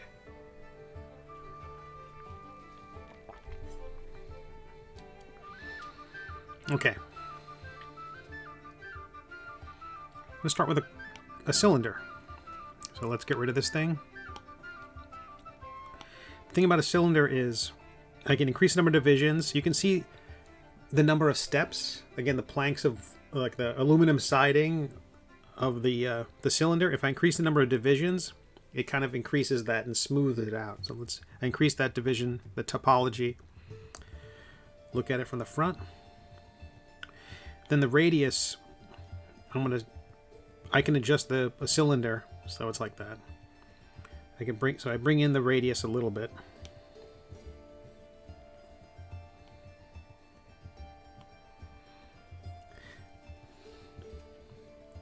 I wonder, I can save myself a step if I bring this in a lot now.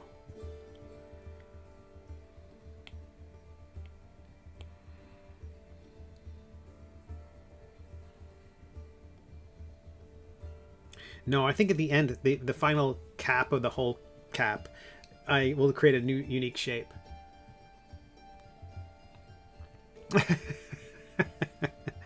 And so we're going to make it hollow because we can put a hole in this thing. And this is primarily for an illustration, so we don't care too much about the actual thickness of the thing. Although I'm gonna thin it out at the bottom, because if I do use this cylinder as the basis for the flaps, then I can cut it out and then maybe slice out a portion of it and use it that way as well. Or we just start over if I mess it all up. Okay, we'll validate it. I'm going to use our selection mask tool and a rectangle. Oh. That line was fuzzy, which meant I needed to increase the mesh, which kind of like increases the resolution of the thing. And if any real 3D modelers are watching, I apologize for how much I butcher my general understanding of all this stuff. let's we're adding that little lip that's around each segment of the cap.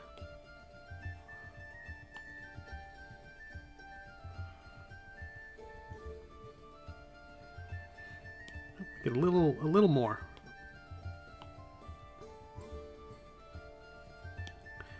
Maybe a little more.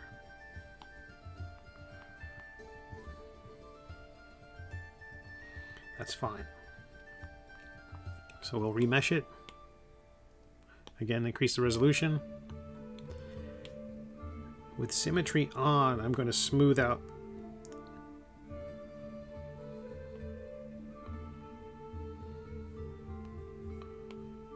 the hat.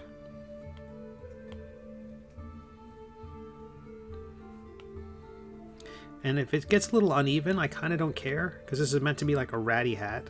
It's meant not to be a very impressive looking hat.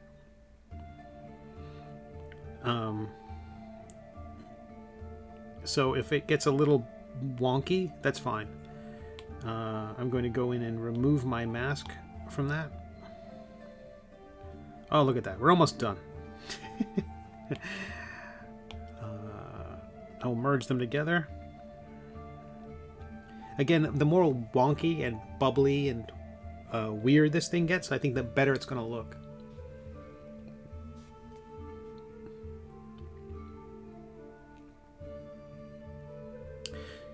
I'm going to trim this thing down a little bit. I think it's a little too tall. I'm not sure if I will have wanted to have tapered it more. I bet I would have. Let's go back a few steps. Again, this program's lovely. 1,000 levels of undo. Which are almost enough levels of undo for me. And because we just did that, we now know exactly what we're doing, and so we can save a lot of steps. God, I love second chances. Alright, select mask, rectangle. Oh no, let's do it. Again, I was more concerned about when you remesh, one of the options is that when you merge things, you can choose to keep sharp edges. And usually I like to do that. But in the case of something that's a loose fabric, no. Let's let the thing get weird. Okay, so with symmetry on, a big old brush, we'll smooth our cap. You know what? I think there's an issue with this thing. I think I need to recenter it in the universe. I think what happened was, you see that red? There's a red line, and that kind of shows you where our mirror point is in the universe. And so when I'm doing things that are symmetrical, it is using that mirror point as the symmetry point. And so I basically want everything on that. I want everything to be anchored to that point. And so how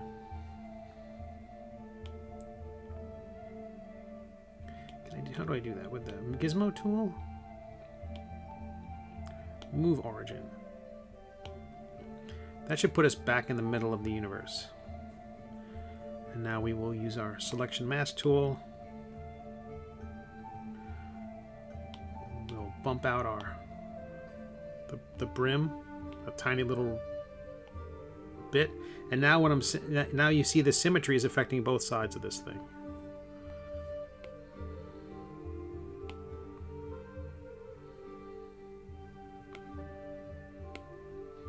Remesh it.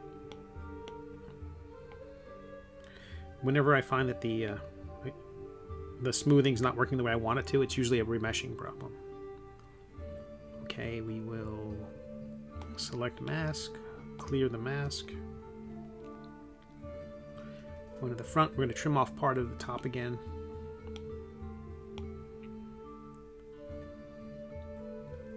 How are we doing? Steve, tell us about your Patreon. I shall. I will use a little cheat code first of all, if this is going to work. Patreon. So, my Patreon is lovely. I have 158 beautiful supporters. Thank you, thank you, thank you.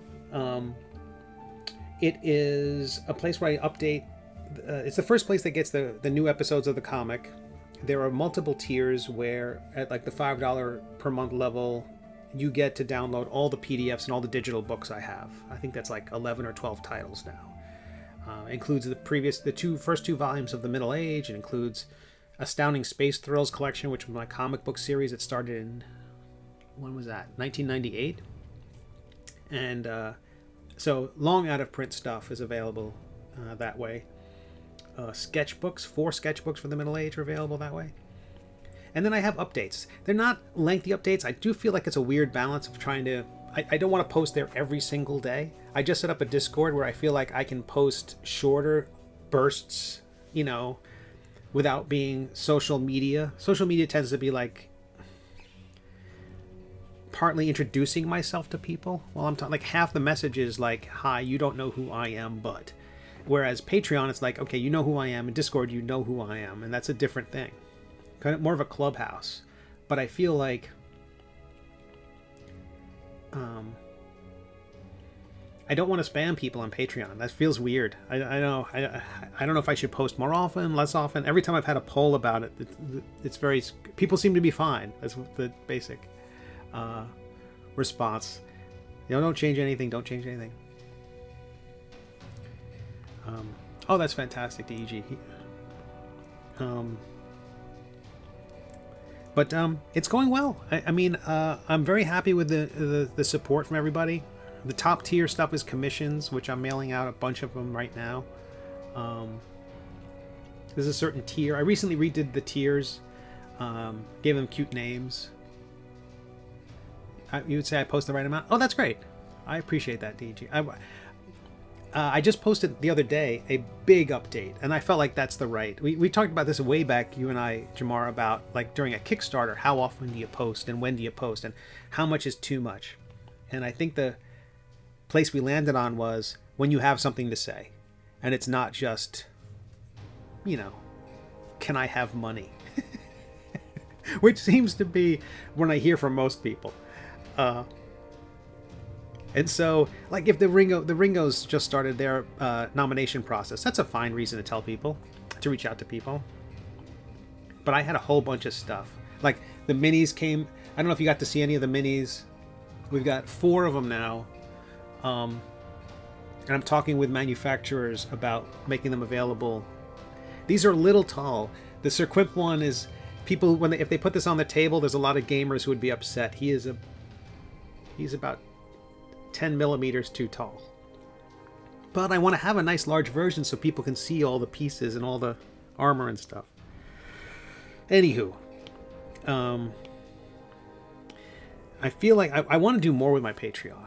I want to do more unique content, but I think what it'll happen is once this story is done and I land this thing, and it's when I stick the landing on this thing, I really want to make the next couple of months just about Patreon. Just about, here's some original stories just for Patreon folks. Here's some stuff that's going to be like bonus material and the world and maybe even some 5e D&D type stuff. I can show you this piece. This is one I was working on here on the stream. It's very D&D centric.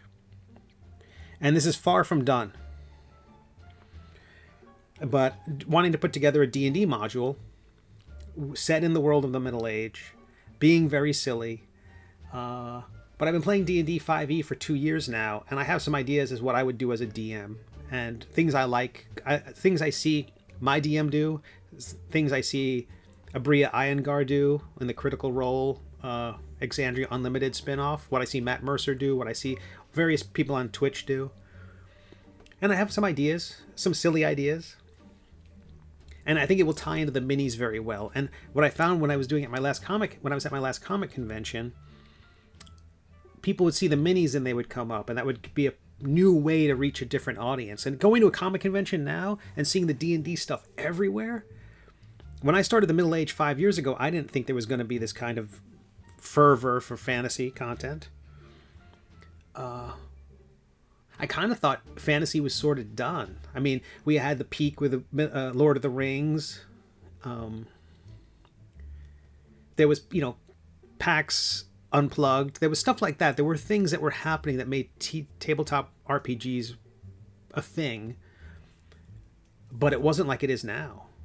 You know, the person next to me at the South Carolina Comic Con, she just sells the resin dice that she makes, and she cleaned up. She was awesome. They were resin, but there was an interior cavity that had kind of a snow globe effect. So when the dice rolled, it landed, and you would see the sparkle on the inside like magic. She cleaned up. It was wonderful.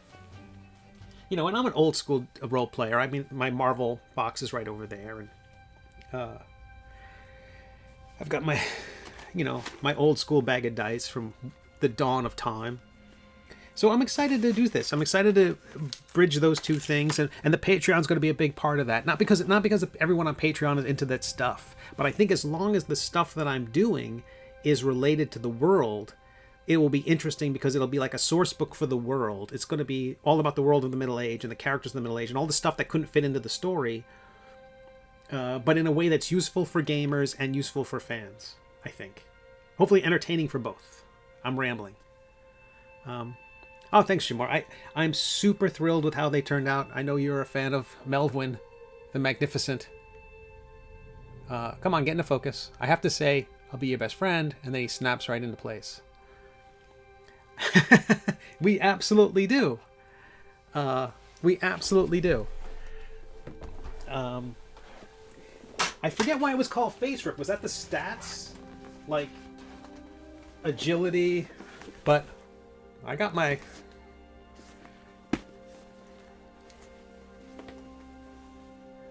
Where am I going to put this thing? This beautiful box of incredible stuff from the dawn of time. But yeah, count me in.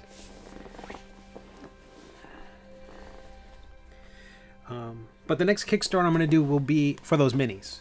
That's the plan anyway. And I'm excited the idea that there will be people who don't know what the Middle Age is, who play tabletop, 5e, and might discover the story that way. But I've kind of given up. I've kind of given up on ever getting like a publishing deal or anything like that. It's going to be me and my lovely readers, and that's... Anyway, meanwhile, back at the hat. All right, I merge those two together. I'm going to duplicate that. Go to the front view with the gizmo. Slide up and scale. Oh, it's almost done. Not exactly.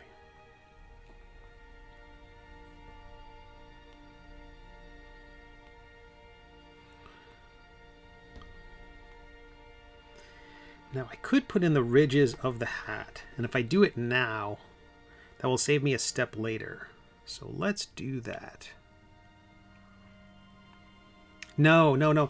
If I put the ridges in now, as the segments of the hat get smaller, the ridges will get closer together, and it'll be apparent that I cheated. Aim higher, Steve. Pshaw. Incredible 40. I forget who I was talking to about that. It was like, poor, good, excellent, remarkable, amazing. Oh, remarkable, incredible, amazing, uncanny, monstrous, unearthly? I think that was it. I am so out of practice. All right. Well, okay, so if I'm going to do that, then I'll draw the ridges in at the end. I can do that. Okay. But let's assume this is going to rotate a little bit. Let's already start the rotation. Right from the front. Let's assume it's got some little bit of life from side to side. I wonder if I should put the... No, again, if I try to make it too mechanical, it will look awful. It needs to be weirder than that. Yeah. Okay, so let's just start messing with it. I'm going to use the drag tool. Symmetry, we'll turn that off for now.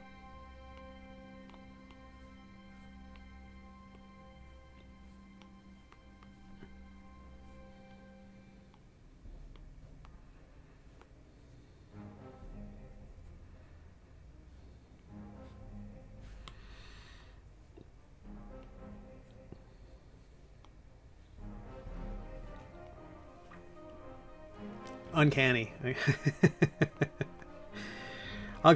It'll all come back to me.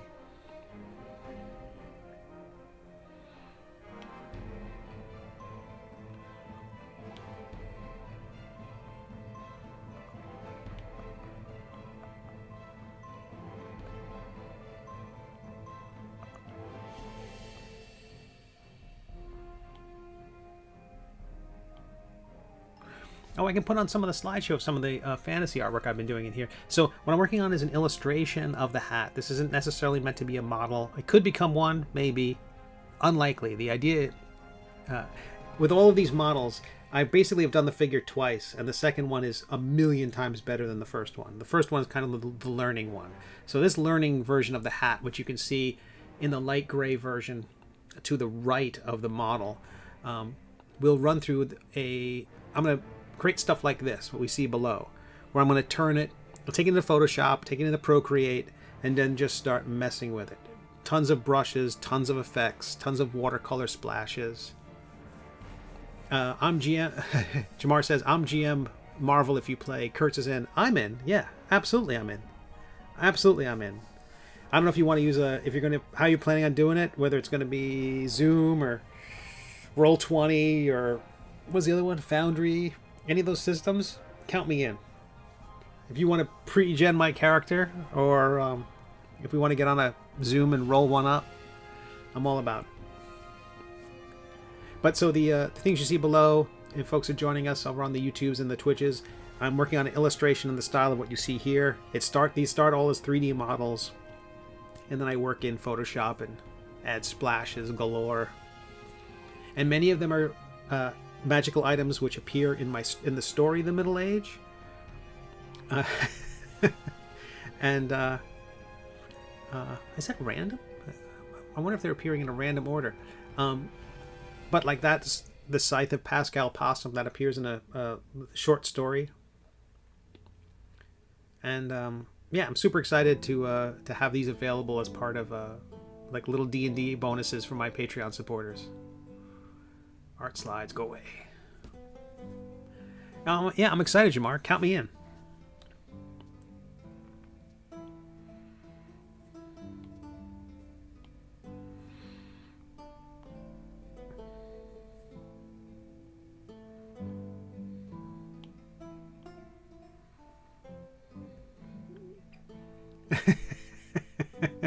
Middle-aged.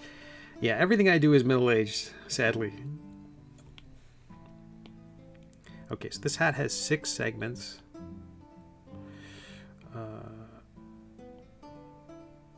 Yeah, I'm all about it. I think the only thing I would need to know is what kind of setting. Like, is this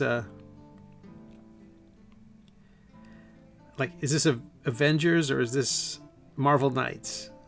You know what I mean? Is it are our characters' primary concern saving the universe or making rent?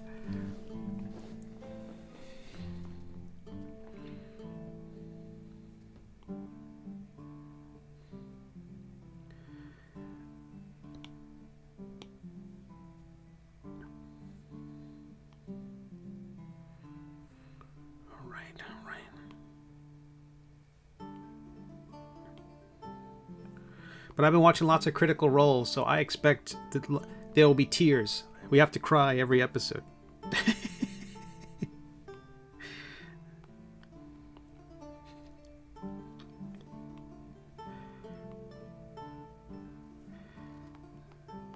I demand a fraught backstory. Okay, maybe the last few segments we just immediately, this thing tapers immediately. I'm gonna hand taper these to begin with. Let's chuck a few of these. Goodbye. Let's start with this one. Yeah, you can see it poking through. I'm gonna manually, just using the drag tool, just tuck pieces in. Ooh, too much. Using a big brush sometimes can be bad.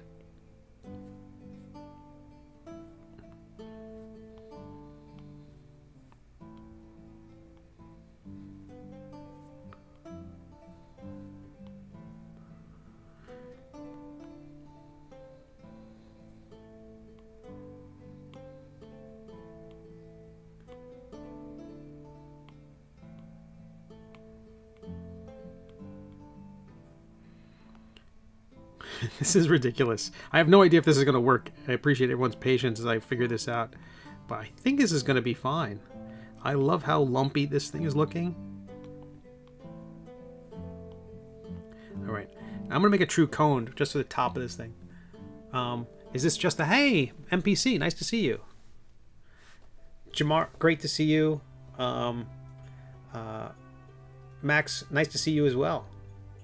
See you at the coffee break. I have my game tonight, my 5e, but I sometimes have you on the other screen where I'm just following along. I will catch the replay for certain though. But again, check out Jamar's coffee break here on YouTube and on the Facebooks, and follow him on social media. He's awesome. And Max, definitely check him out. I think you'd like Jamar's stuff. I'm glad everyone's connecting. And come on over to Twitch, Jamar. You'll love it.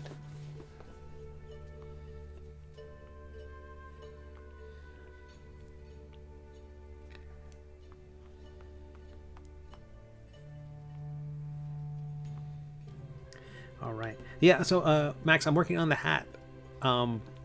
Just an illustration, starting off as an illustration, and then maybe I'll do a version that will fit onto the model of Bob.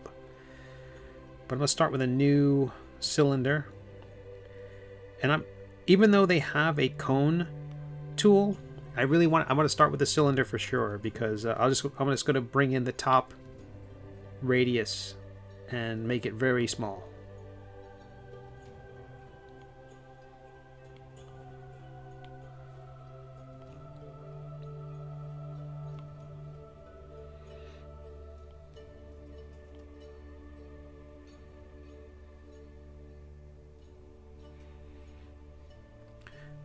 But I think I'm gonna, so anyway, we'll increase the, where are we?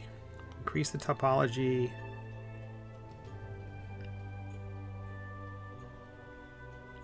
Validate it. I wonder if I should lathe it. I wonder if that'd be better, because then it will bow out in a more interesting way. But it wouldn't be hollow. It could be hollow. Let's try a lathe. And they said it couldn't be done. Lathe with the path tool.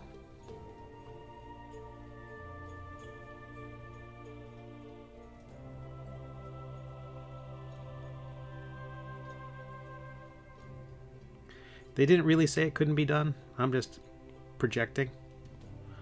Round those out.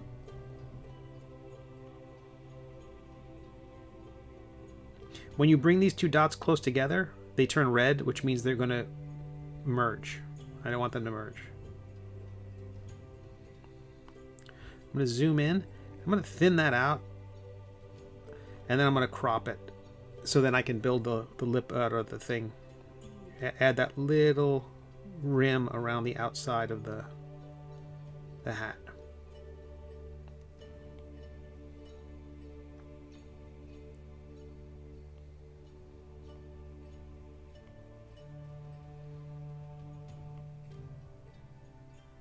I like that. I'll go in, I'll increase the topology.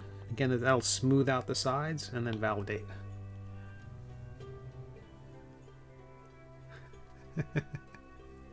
Oh my goodness. Down with Twitch. Down with Paramount Plus. Hey, Illuminated. LJ, nice to see you. You should make the hat an item that gives the godly it does. It kind of does. It is the hat of bad deals. So I think I can't tell how this would work in a gaming situation, whether or not if you offer someone the hat as part of a bargain, I think they in a D&D terms they would have disadvantage on the roll to resist the deal. So I don't think you could get them to give up your castle necessarily, because it would be too difficult a challenge to get somebody to do that.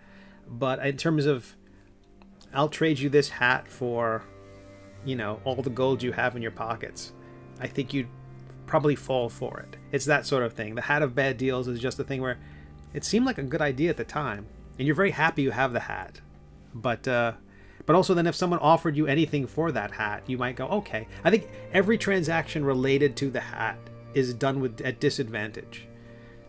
Might be the D&D way of... And disadvantage means that, in gaming terms, is that normally in a situation you have a skill check, we have to roll a 20-sided die. So it can roll from... the range can be from 1 to 20. Disadvantage means you roll 2 of those dice, and you take the lowest of the 2 numbers. So basically saying odds are stacked against you. And this hat is like having all the odds stacked against you. That would be my... If I had to figure out a way to translate it into... From nerd to deep nerd. That's how I would do it. Okay, so I'm going to add a rim to the top of the... Just a little seam to the edges of the hat. So looking at it from the front, we're going to go to increase the mesh, because that's what we do. Selection mask with a rectangle. And now we're going to extrude that out. I'm going to increase that a little bit. Even further. And then we're going to select this, and with the selection tool, clear the selection, and now using the smooth tool,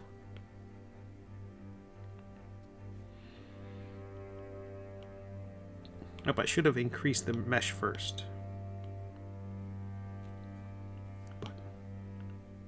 But the die is cast, and again, if it looks weird, that's okay, because this hat looks weird. So I'll take these two together. We'll merge them together. And I'm going to move this to the center of our universe.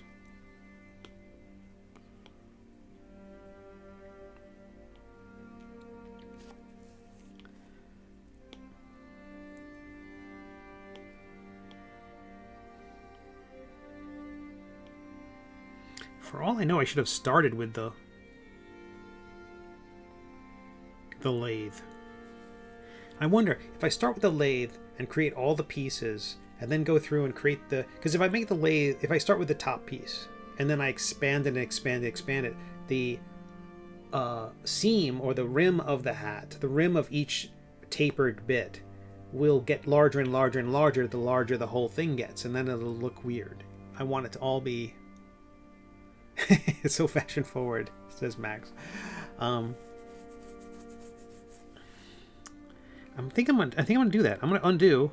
Yay, 1,000 levels of undo. I'm gonna delete the mesh. Move this to the center of the cosmos.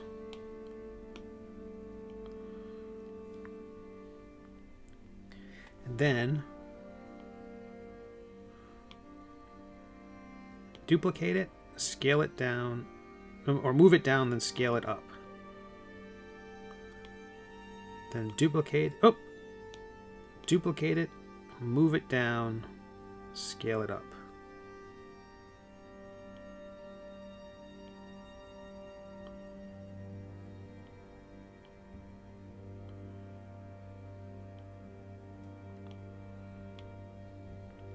Duplicate it, move it down, scale it up.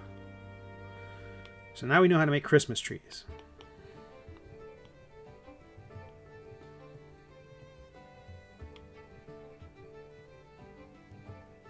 I'm going to remesh this now. Oh no, I already have. How about that?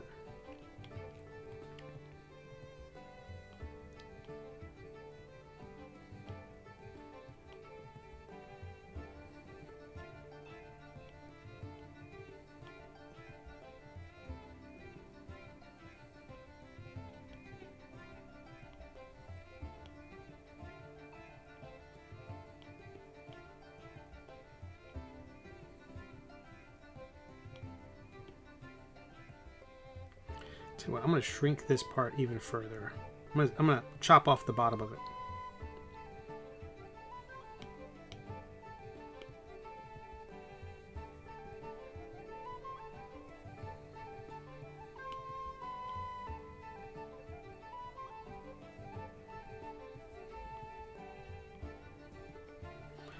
One, two, three, four, five. We need one more segment.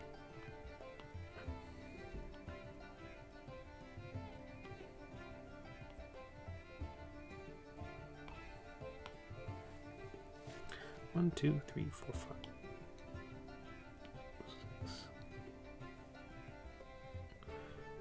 And I can also use this smush tool to just kind of just truncate the height a little bit.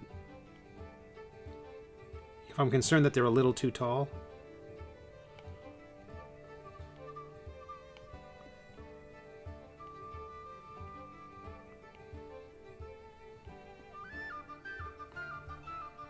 Let's work on those ear flaps.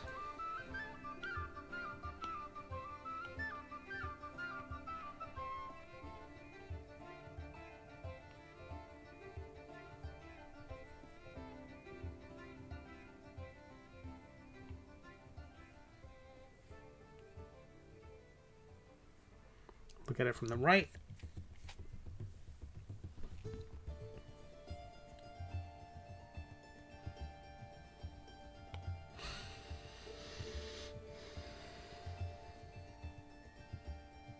So you're just going to kind of curve that edge.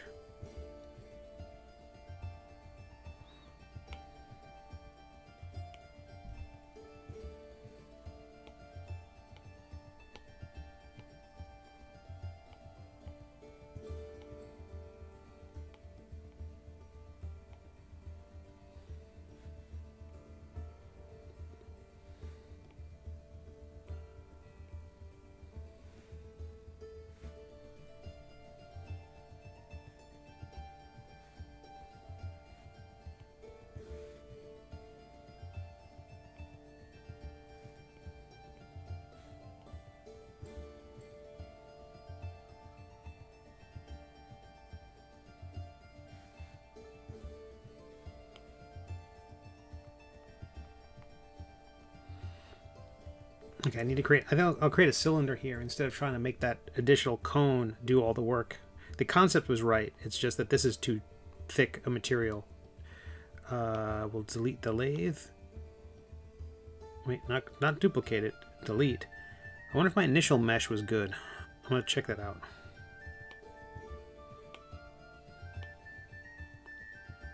Oh no, the initial mesh already had a lip put on the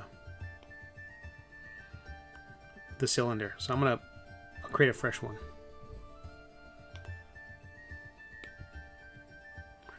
Two different radii. Scale the top one in.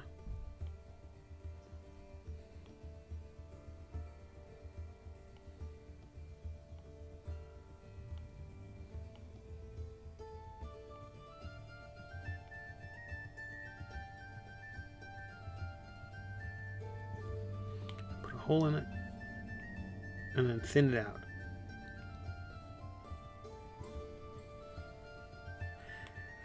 Increase the topology and validate. Hit the right button and then drink coffee.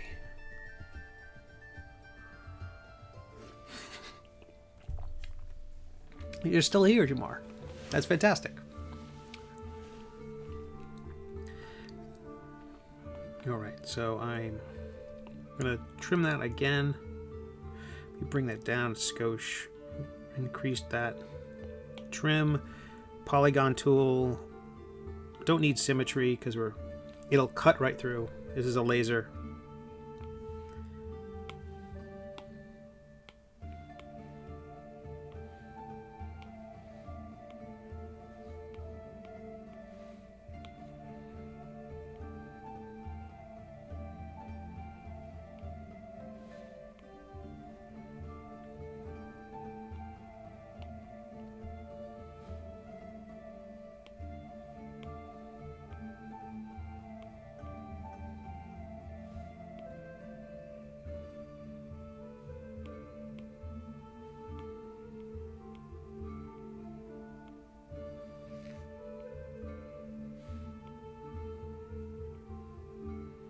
Okay.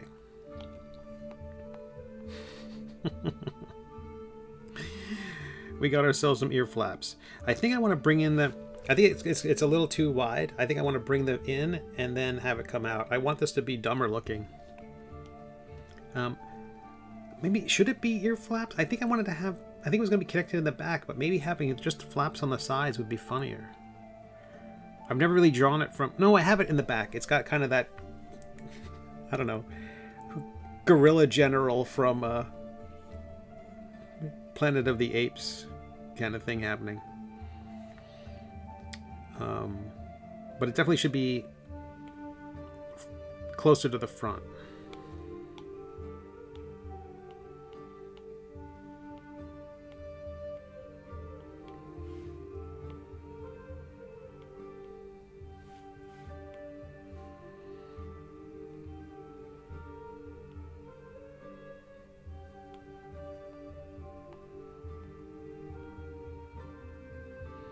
All right.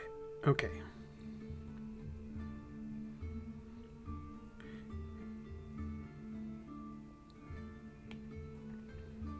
I'm turning symmetry back on because I want to clean this up.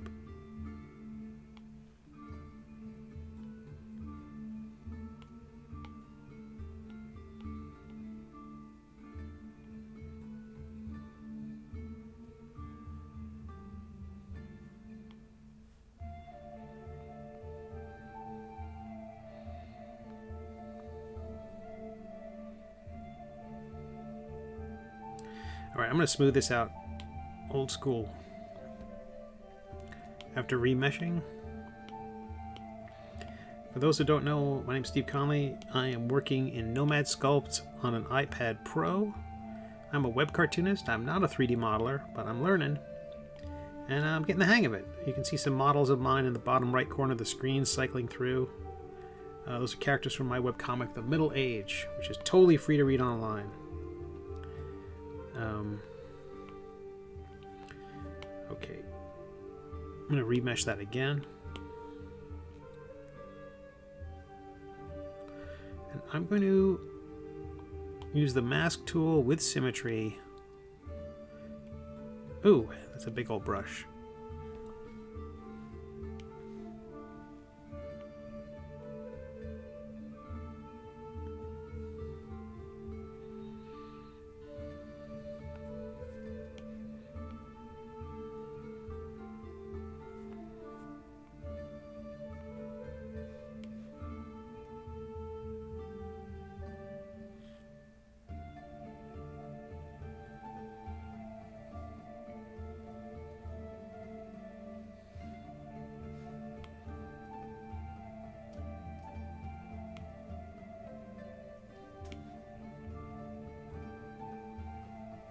That is messy as heck.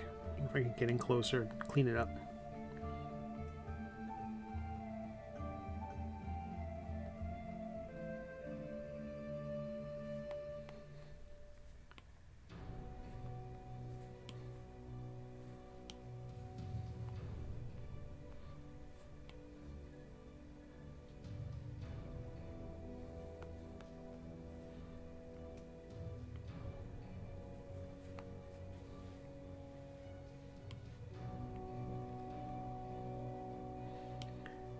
I think very funky. I think I need to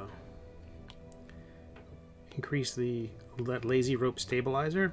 That's the thing that kind of smooths out the lines as you draw them. Not great, but yeah, it just falls off the cliff there. It gets to one part and it just sort of slides off. Not sure what's happening.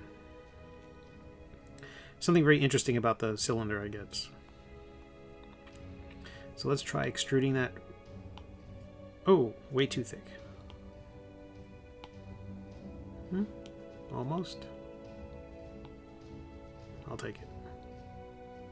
Could be thicker, though.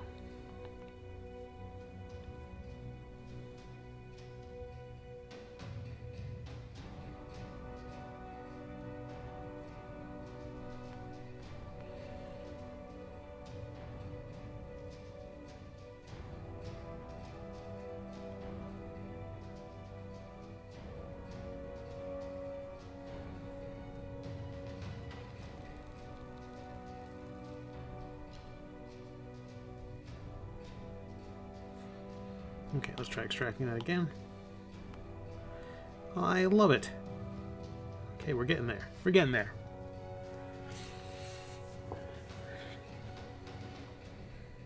The other one should be easier because they're just from the front view. Although the bottom one has to have that duck bill in it, so it's got to be larger. I kind of feel like the rim of this thing is very thick, but what are you gonna do? Can I? It's too thick. Dagnabbit.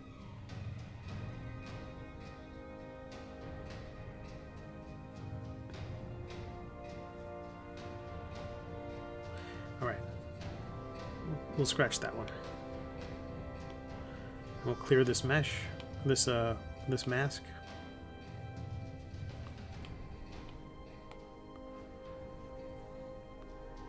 It's a very thick, these sides are very thick. I think that's part of the problem. I'm going to try to skinny them up a bit. That way when I add that extra lip around the side, it will make it easier to work with. So, using the trim tool and polygon.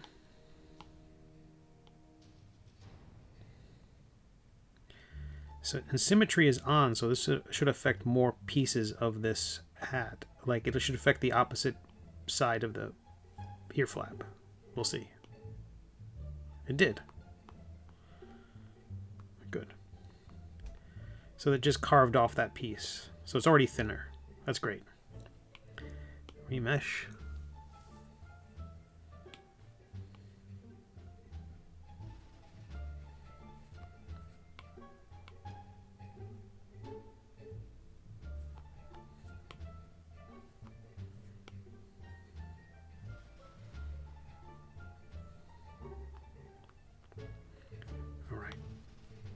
So we smooth that out. Now I'm going to try to add that little seam along the edges again. Use the mask tool. Can I use the select mask? If I make a complex polygon. Dang it. Let's try it.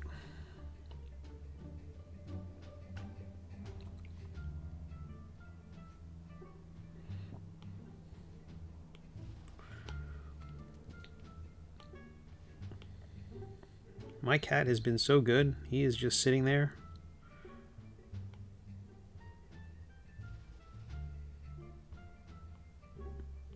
Like, did I give him tuna today or something? He's like being very well behaved.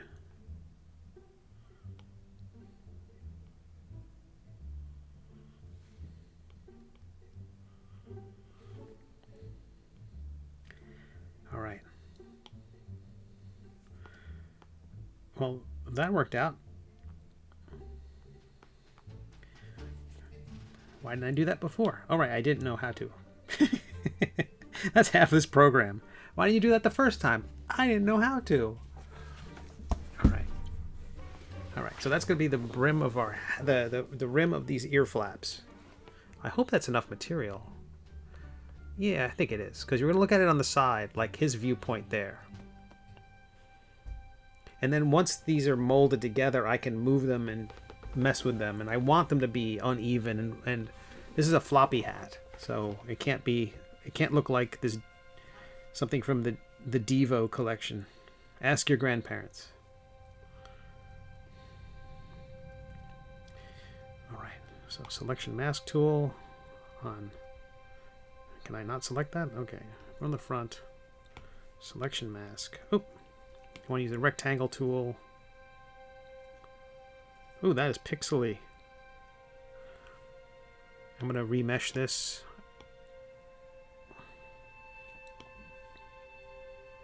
And normally I have the keep sharp edges selected, but I'm not doing that because I want this thing to be, again, floppy. So.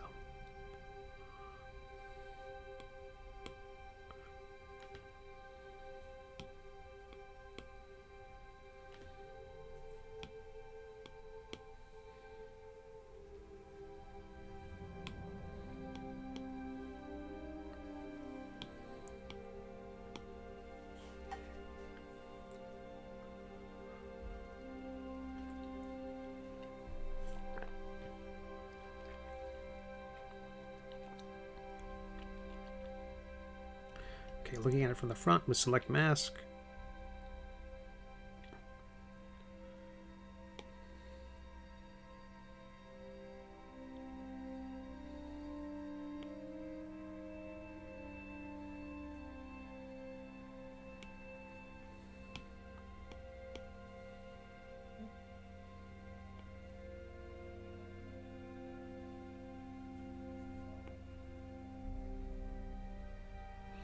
I'm doing all the masks at once, so hopefully they'll all be consistent and they're roughly consistent in their thickness.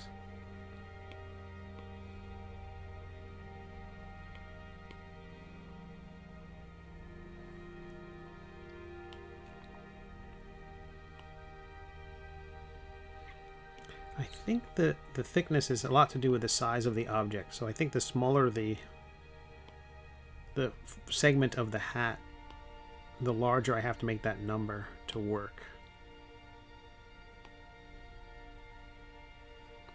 We'll see if each of these pieces gets successively larger. A little bit. No, a lot bit. Alright, so I'm going to scale it down each time.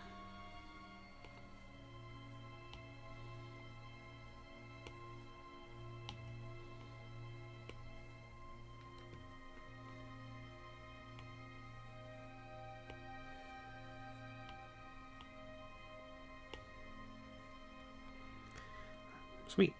Now each one of these just because I extruded that piece doesn't mean that the selection is not still there. So I got to go through and delete all the selection or clear all the selections. So, oh, no, not blur, clear.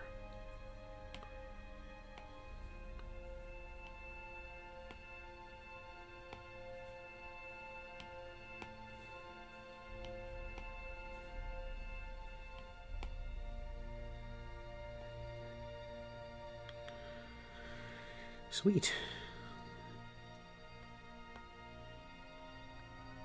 Okay.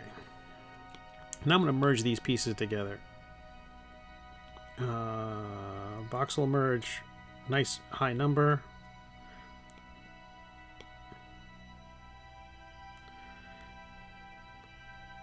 That's what it looks like if you don't say keep sharp edges. I am going to keep that clicked. Even though I do want it to be floppy, I do want it to not... I want it to respect those seams we've gone through all the trouble of making.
Okay, so we got our basic pieces.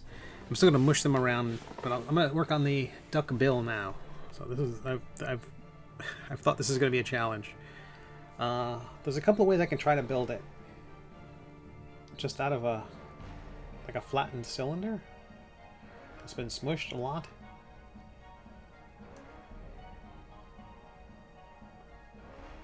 I could try something more ambitious though, with one of those. Let's try it. Let's see. It's tough as heck to make it work. The triplanar. Solo. So this is like a 3D object that's just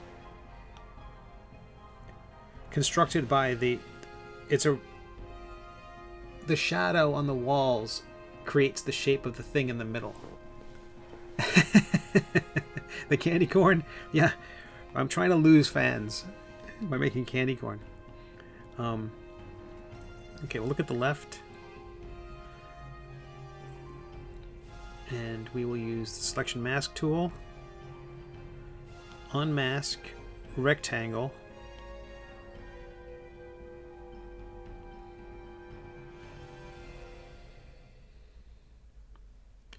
The polygon tool.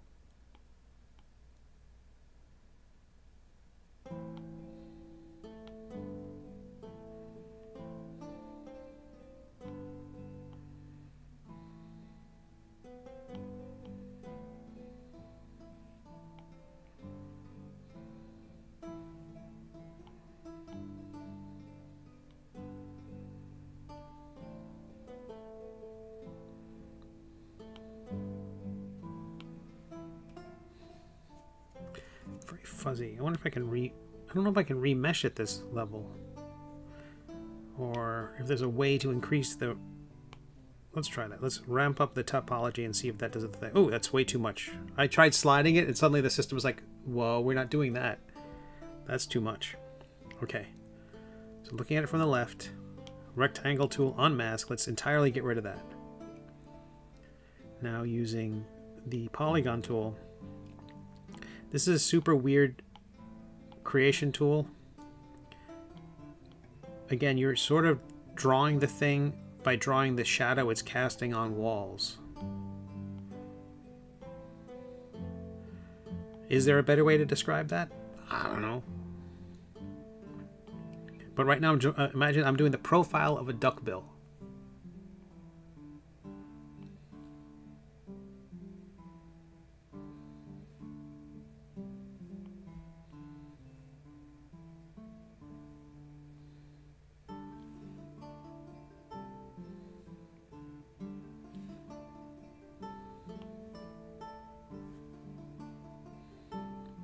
So what I've drawn on the side there, imagine that projecting forward.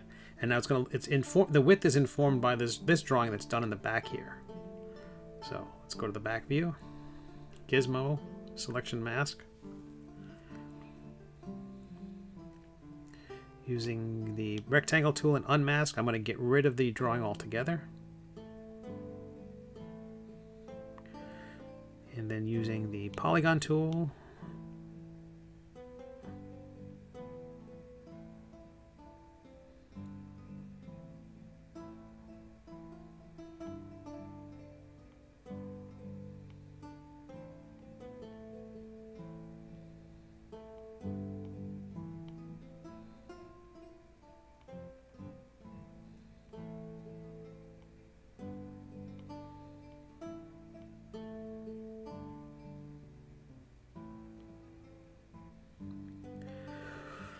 I want to reflect it. Symmetry's on. I wonder if it'll do anything. It did. How about that?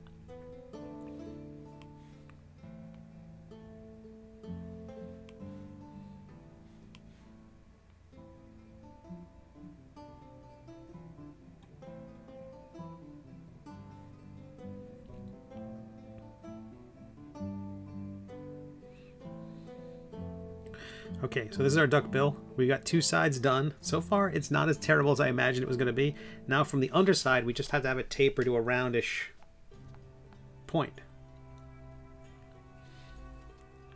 And if anyone can understand what I'm doing, please explain it to me.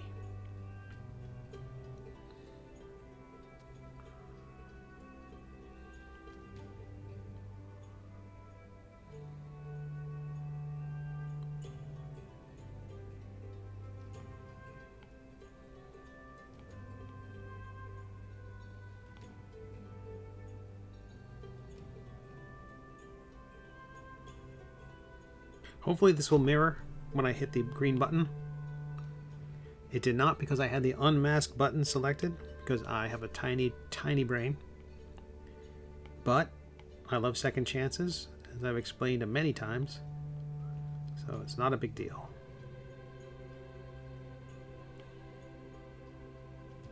Fantastic.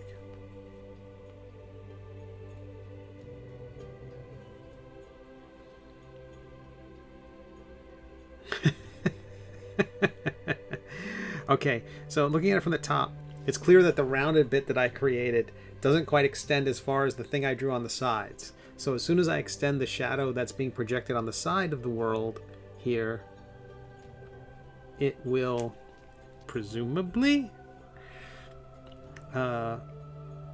taper all the way out the way I want it to. Okay, taper.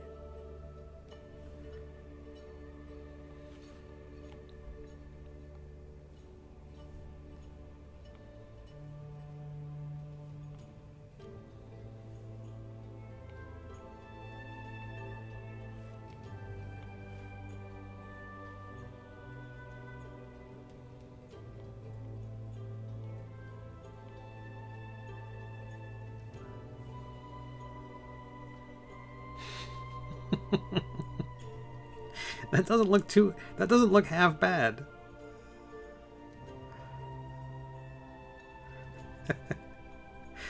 We're either creating a new spaceship or a duckbill. There should be a duck-wing fighter. George Lucas, call me. How we doing on everything? We got a bunch of people on Twitch. Hello, people of Twitch. Please, if you'd like to find out when I stream next, be sure to hit the follow button. Eventually, when I'm an affiliate, you'll be able to hit the subscribe button, and then you can shower me with riches.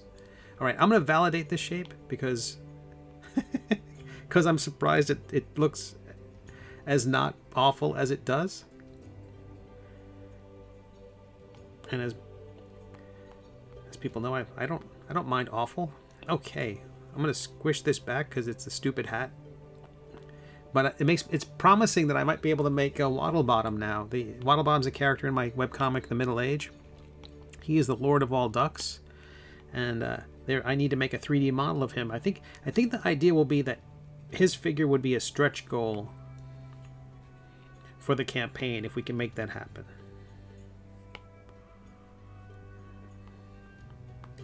All right, so I need to smooth this out a lot. There's still striations from the way the projection created the thing, so I'm going to remesh it again. With symmetry on, I'm going to turn the smoothing intensity way up.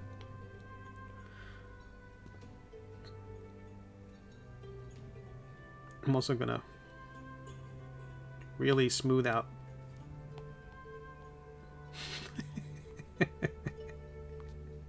That's so ridiculous.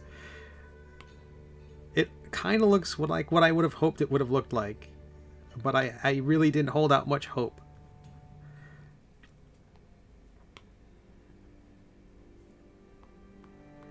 All right. That's ridiculous. Okay. It could be a little flatter at the front, right? So let's try the drag tool and see if we can do that. If we mush it. Lasers, race cars, aeroplanes, duckbills, woo.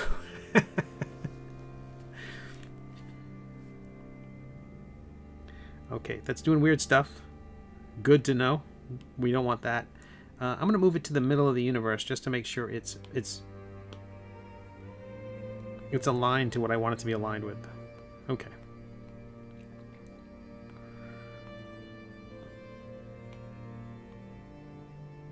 Ooh, that's powerful.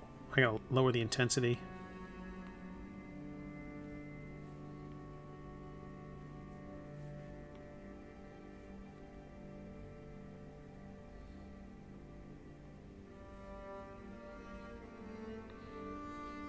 I'm gonna see. I'm gonna add with a very light brush. I'm gonna build in a upper rim of the duck bill. I draw this when I'm drawing the duck. I tend to put this in. It might be a bit much.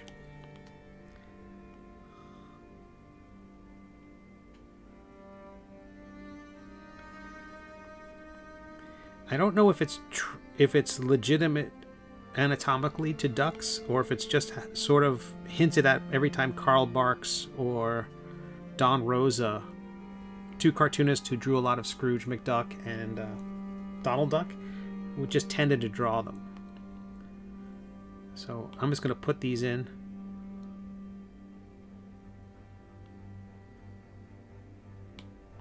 So I've added a bit of material under the duckbill, and I'm hoping that's going to create kind of the effect I'm sort of going for here.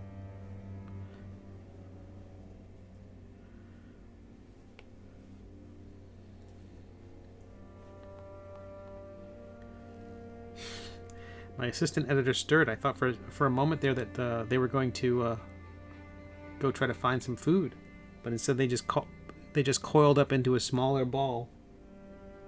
I know, I'm talking about you.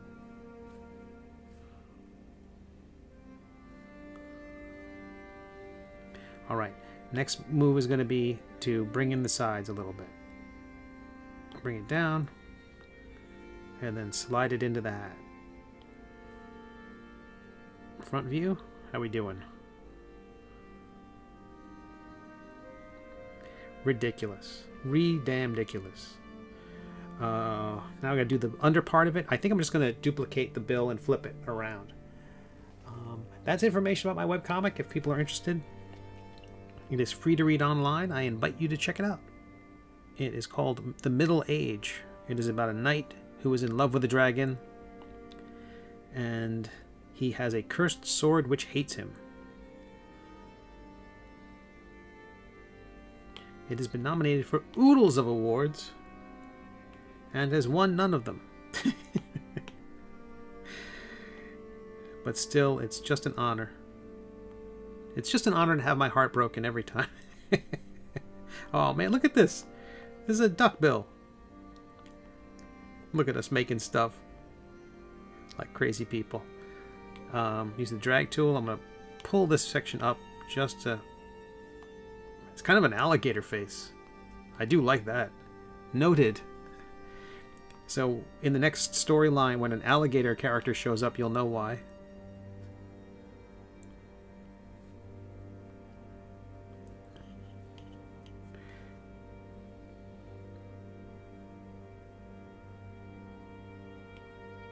Using the trim tool and the lasso tool, I'm going to just cut out that extra bit of duck bill stuff down there.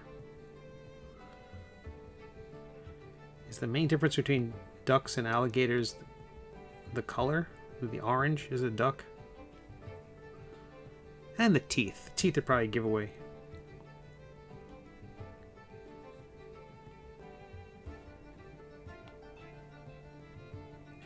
I wonder if I added too much, like a...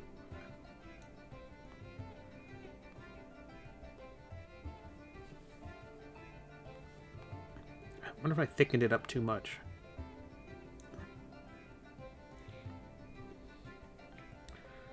Trim tool, symmetry's on, lasso.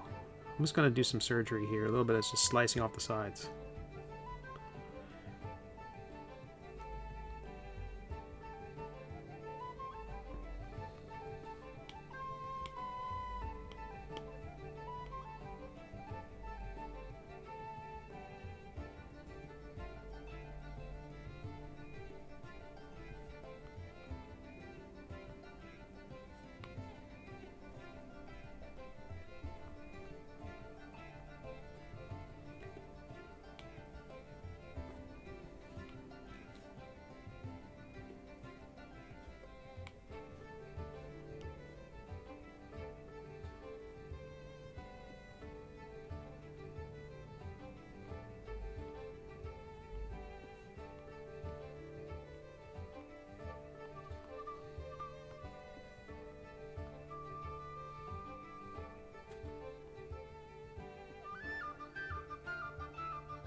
Shane, hello. Nice to see you. I'm currently 3D modeling the Hat of Bad Deals, which appears in the story of the Middle Age, my webcomic. You can see that there on the far right. Currently, see Bob sporting this wonderful hat.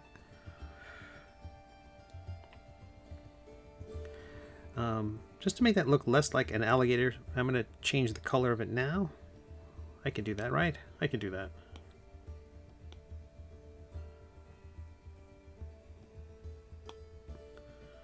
All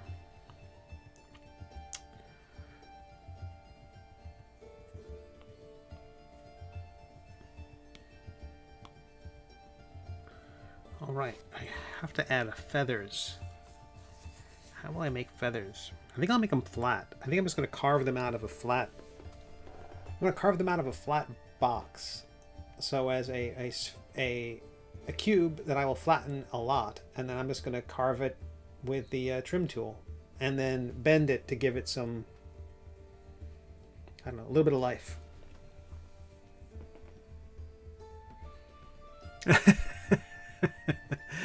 Yeah. It's a lot of fun. I mean, this thing, the bill was primarily created using a fantastic ISO. Oh, no, wait, nope, that was the wrong one. The triplanar tool, which is kind of like creating a thing by sculpting the shadows it casts. So you draw on these, you draw the 3 shadows, and they form the shape in the middle, which is, I should have done on 420 apparently. Where are we? Feathers.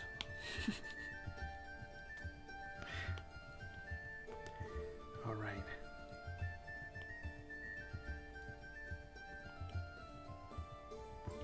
Tell you what, let me move it back to the center. Move down in space. We'll work down here. And I'm going to use the symmetry tool to create it, do a lot of the sculpting. And that's why I want to make sure it's centered in the universe. But I'm looking at it from the left, and I'm going to flatten it up. Oh, sorry. I'm going to flatten it.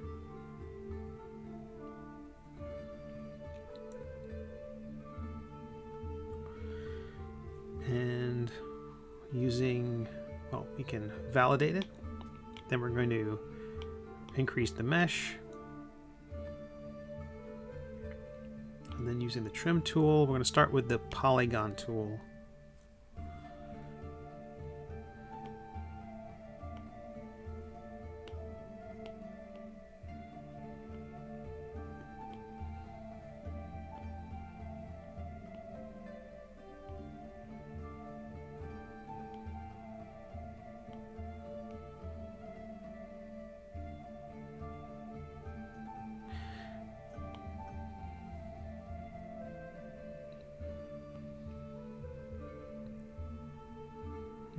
All right, not terrible.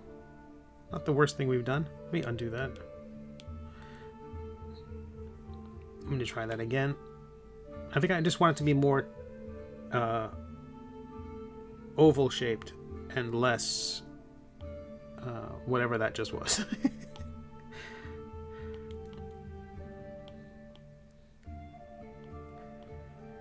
But I've been talking with someone about 3D models for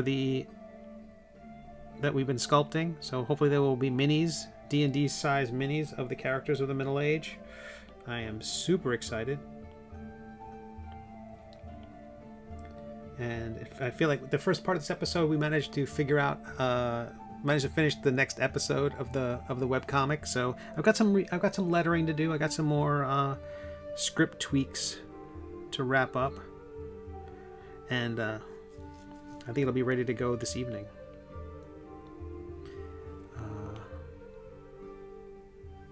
Alright, that's not bad. I'm going to use the lasso tool to do some detail stuff here.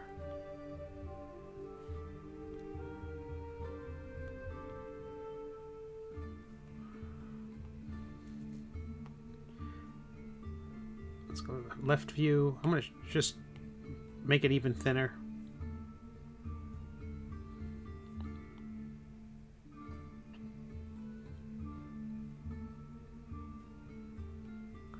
Remesh. That'll give us more pixels to work with.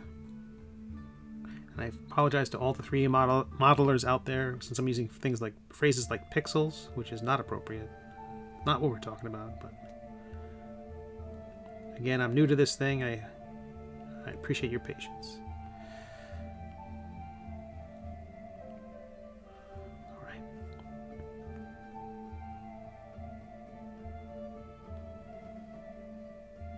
I'm going to turn off symmetry now.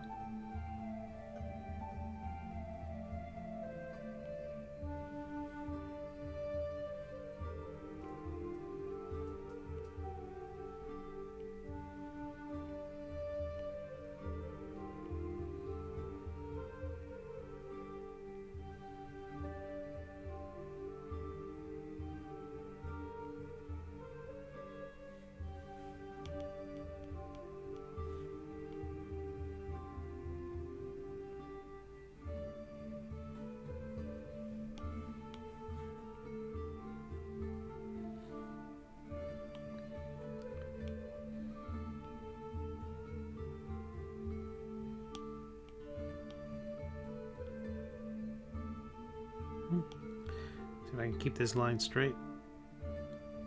Oop, can't seem to do it.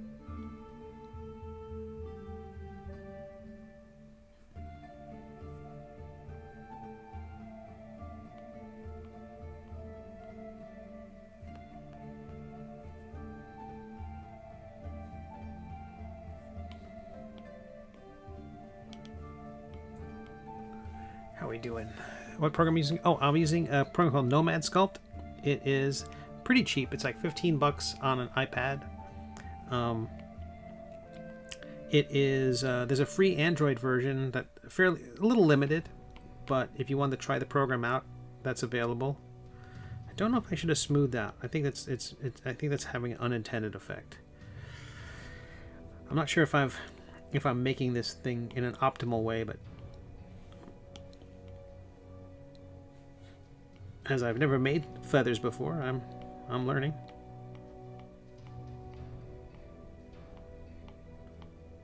Welcome to the island of Dr. Moreau. Today, everyone's getting feathers.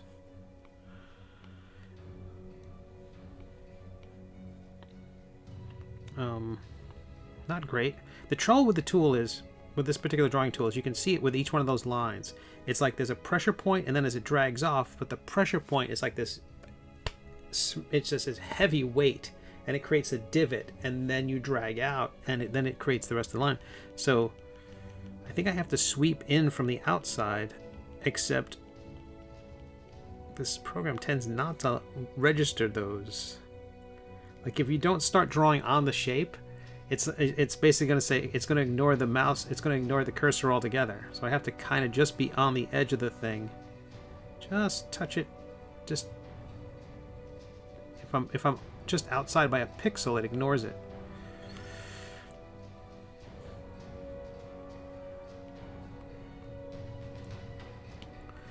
Who knows if this is even anything close to what I want it to be.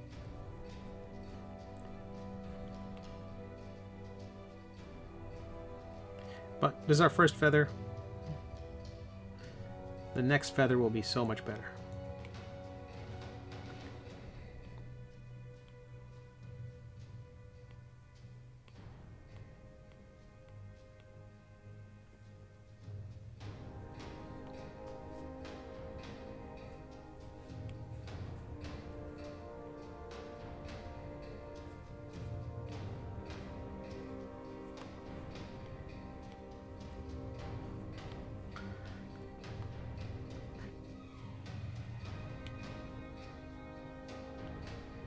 This is exactly the sort of dramatic music you want when you're making this stupid hat.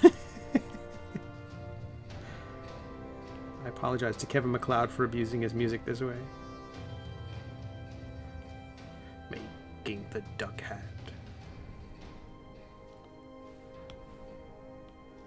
Okay.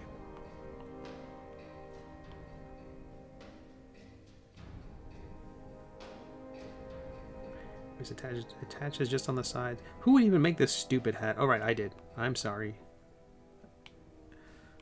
So the idea is, our hero, is there any way to turn off pressure sensitivity? Yes.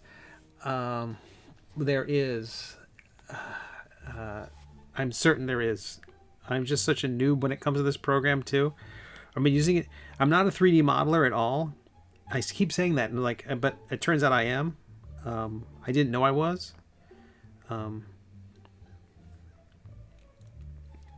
So it feels weird to say now because I mean apparently having created a few. Oh wait, I should leave that straight and let the hat do that. Okay, I could cheat. I'll cheat with that later.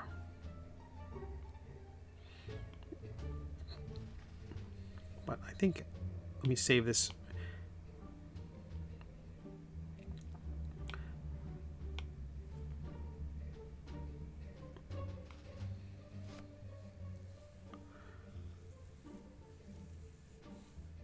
This is ridiculous that it's anything like what I thought it would look like. But some of the models I've done in the past, I'm going to open up a few now just so I can feel good about my life instead of what we were just looking at. Oh, I can show everybody this. I started coloring Sir Quimps, the model I created in Nomad Sculpt.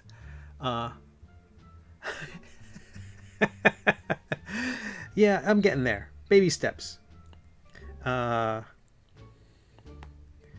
So I started using the basic coloring tools that are available inside Nomad Sculpt for the figure, just to see what it would do.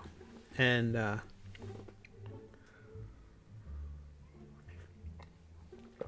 I don't hate it.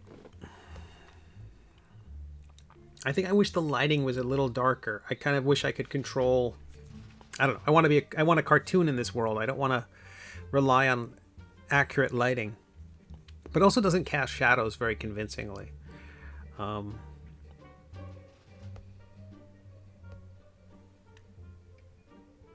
Oh, thanks, Shane. Yeah, I've ended up creating a bunch of my characters in this program, and the idea is we're going to have a Kickstarter to make D&D minis of them. Where's my hero? I bravely called this final, but the minis turned out pretty great. If I can convince it to get into focus. So they're very tiny. They need to be tinier. But I've been talking with some vendors, and we have a number of figures now. Again, I was trying forever to find a sculptor who would do these for me, and without any luck. And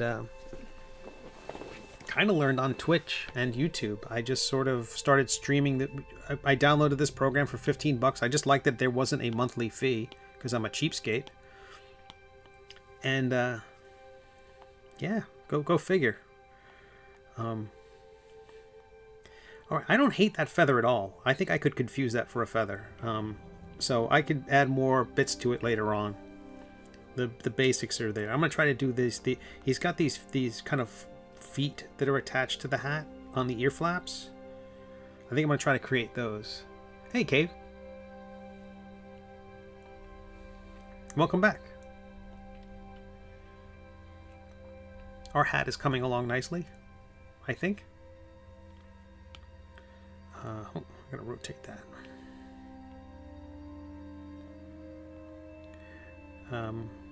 I take it Cave Geek Art will be streaming this evening. Will you be streaming, Shane? What do you have on tap?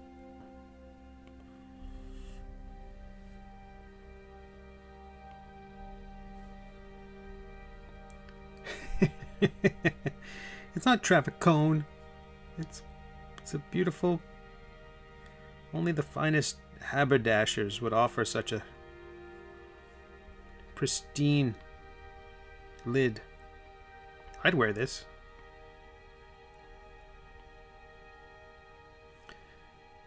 I have exactly the sort of face that could pull this hat off.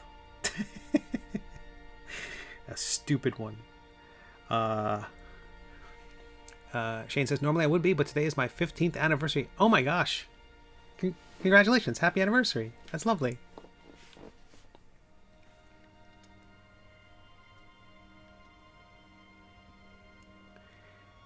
Cave Geek says, reading what you said about thinking 2D versus 3D, you might be surprised. It says, I'm far better at creating things in 3D than in 2D. I can form clay or carve a figure much easier than I can draw one. That's interesting.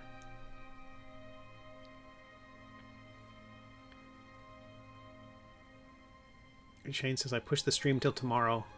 We'll be talking India and Central Asia. Excellent. I really enjoy the streams. I love them. They've got so much energy, and as someone who doesn't know anything, I find them very helpful.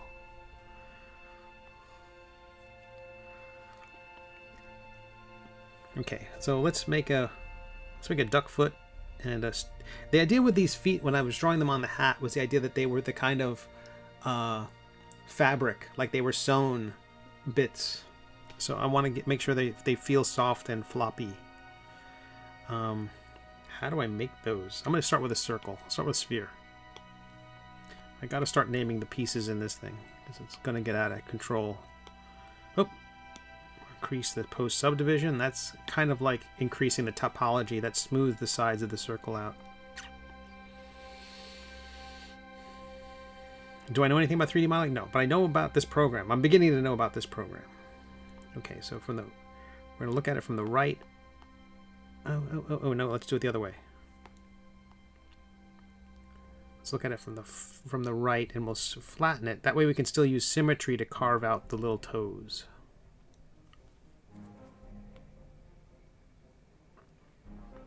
Yeah, that's what we can do.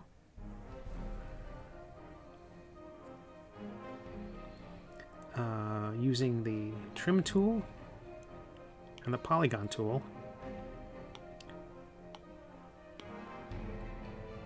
The polygon tool doesn't seem to let you create more than a few points to start. You've got to create the 3, and then from there you can muck with the shape. We want 3 toes. So...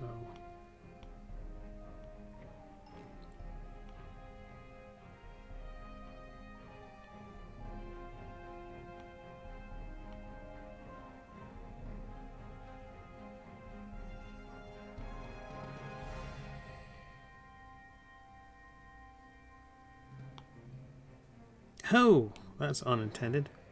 Increase the mesh. Make sure we're looking at it from the front.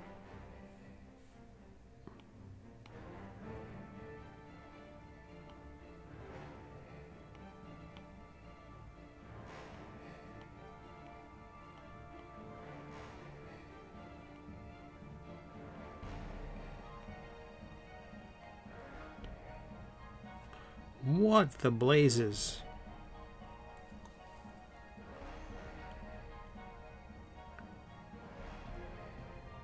Okay. Let's I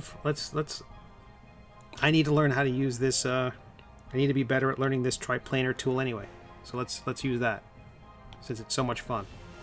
Again, this is like drawing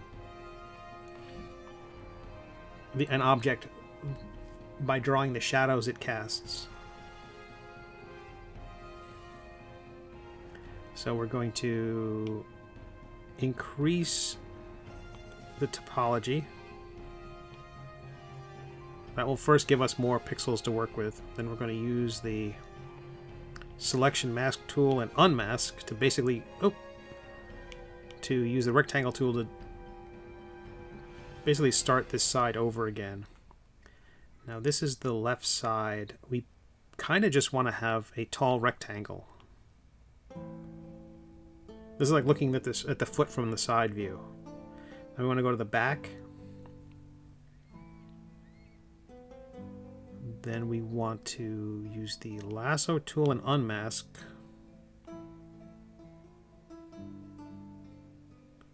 Kinda, sorta. Let's undo that.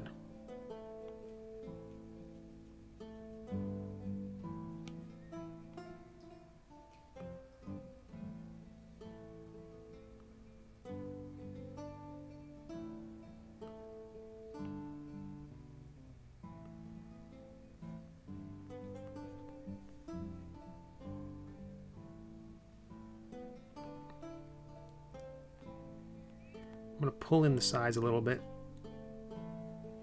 using unmask and the polygon tool.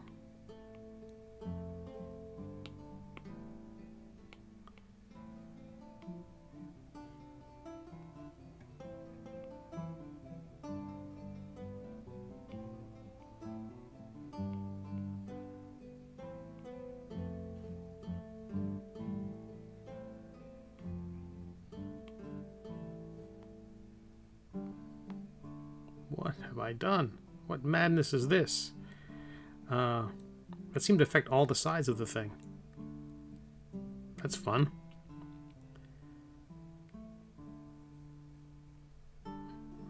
But I can fix that. Using the select mask tool. Unmask.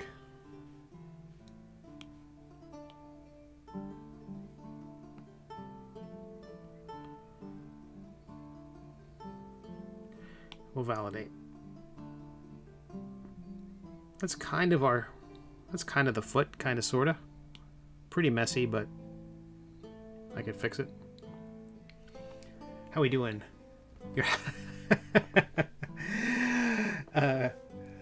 Oh my goodness, I've missed a bit.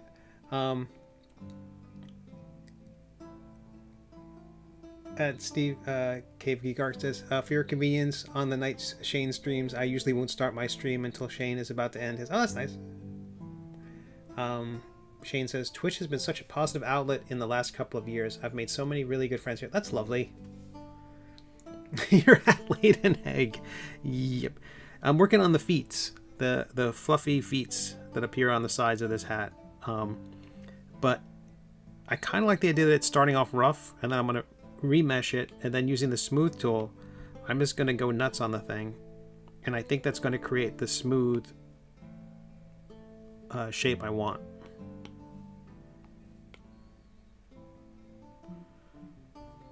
I kind of want to pinch the ends of the side. I want to pinch the edges in a bit.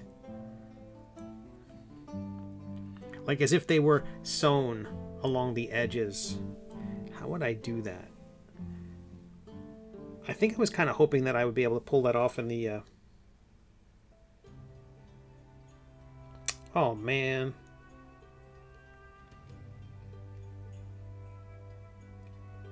I could do it if I do it in halves.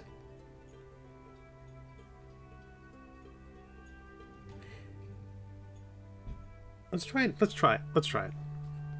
You know, this... The beautiful thing about this is just us figuring it out, and if it's horrible, we start over. Because second chances are lovely.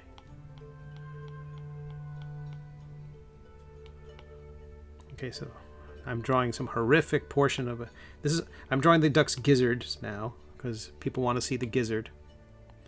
I'm going to lower the mesh just so I can just smooth everything out. Remesh again, smooth everything out.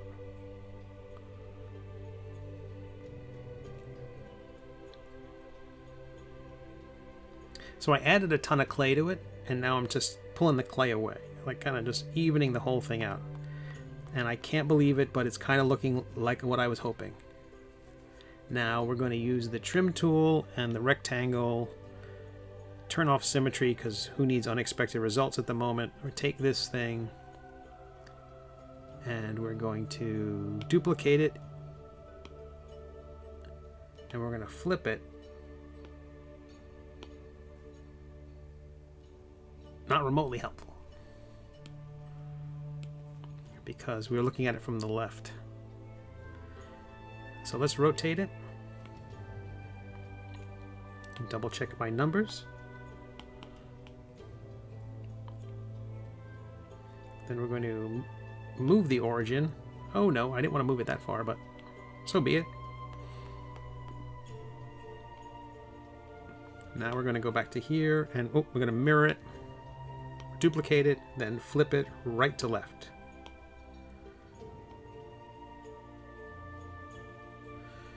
Then we're going to take the two objects, and keeping sharp edges and increasing the resolution, we're going to voxel merge, and yes, it'll create a mess. And why wouldn't it?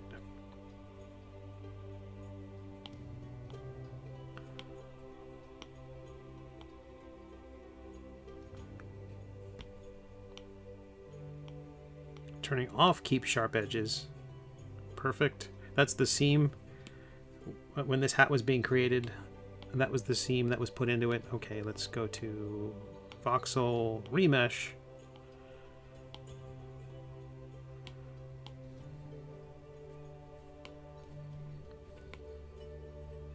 Couldn't have been easier.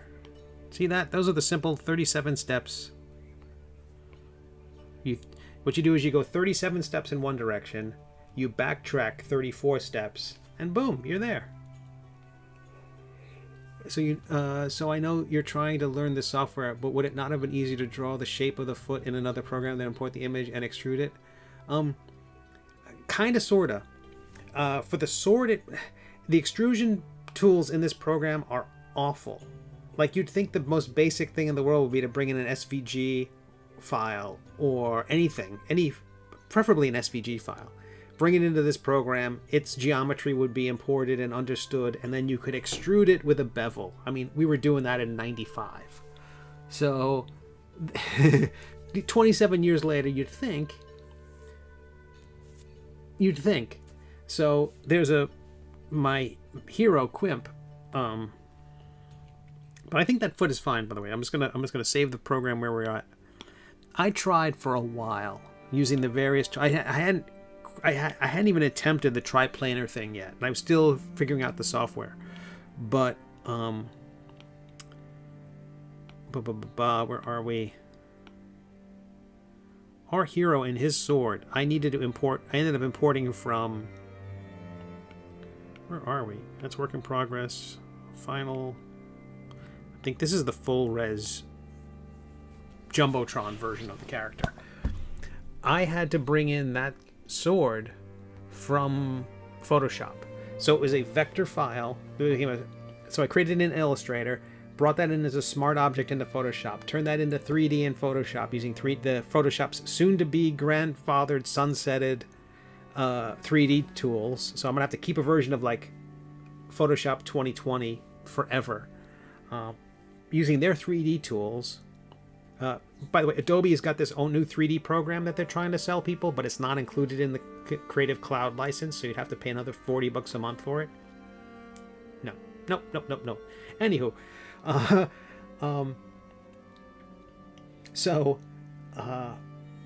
got it into the Photoshop, was able to export that as an OBJ file or an STL file, and then get that into the computer, into my iPad.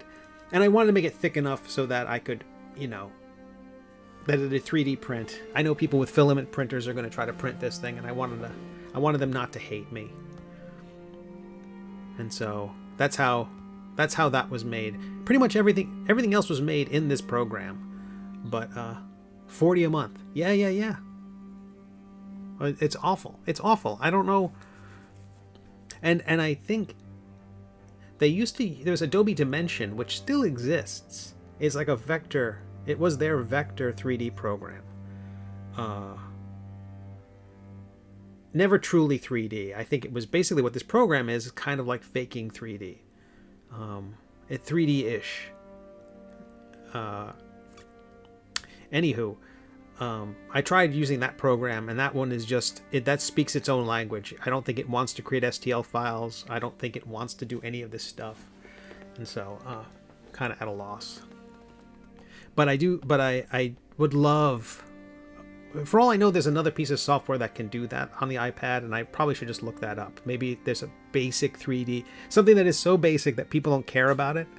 But if there were a program on the iPad that I could do basic extrusions, basic lathes. I mean, this can do lathes, but they're not mathematically precise. I'm eyeballing it, and if I want to get something too close to something else, it vanishes. And every time you click on a curve, it becomes a corner, and every time you click on a corner, it becomes a curve. It's a ton of anyway.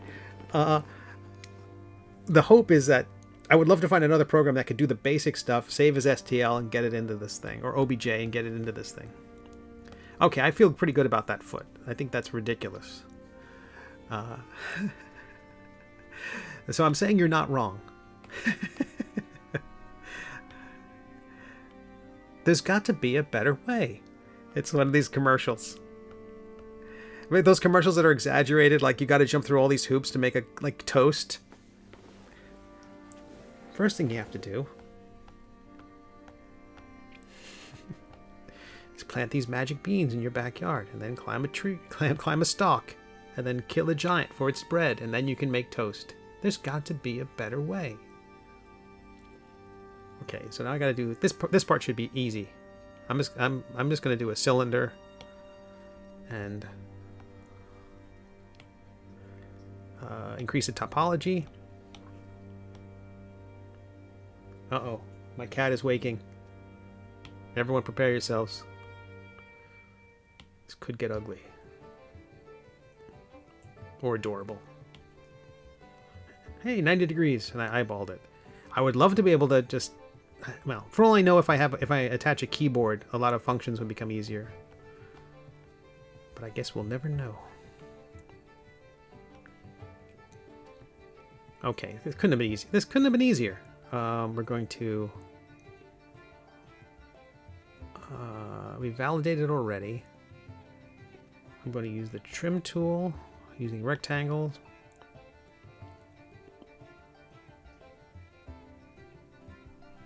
Clone that bit.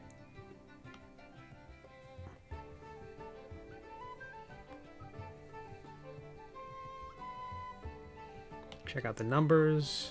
Say -90. Bring it down, line them up. Front view. Select them both. Bring them up, voxel merge. Yeah, I know. Everything's a little off. That's fine.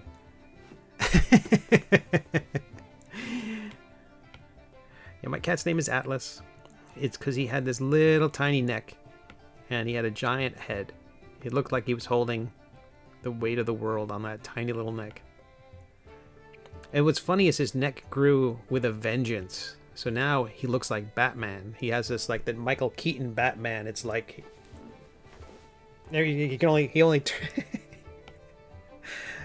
ridiculous. And all this is for this whole model thing is just for an illustration. It's not for a model that's to be 3D printed. So I'm not getting too precious about the construction. Hey, that's my spam telling you all about me. I have to let the Atlas out of the office. I will be right back. Hey, look at the bit of artwork. I will be right back. Be right back. No timer. See you in 37 seconds.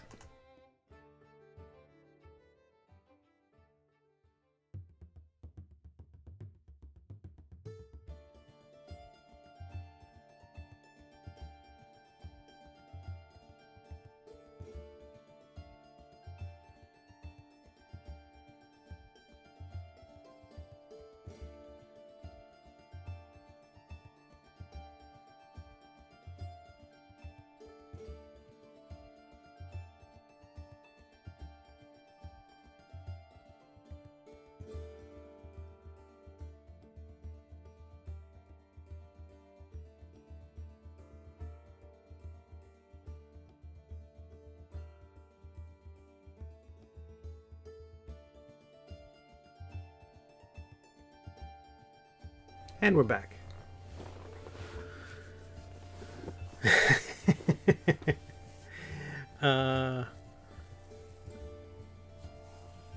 So what's the 3D program is hey Tracy, how are you? Nice to see you. I'm using the program Nomad Sculpt.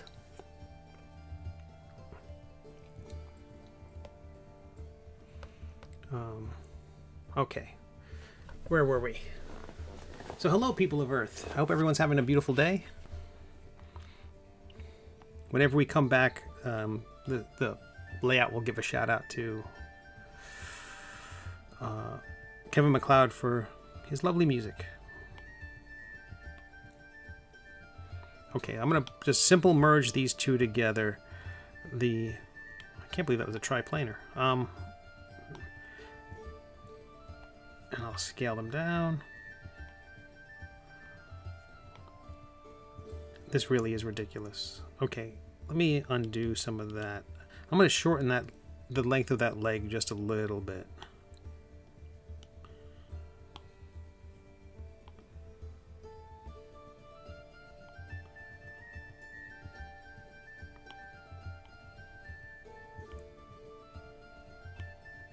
Not sure how that attaches, but I don't think I really thought that through.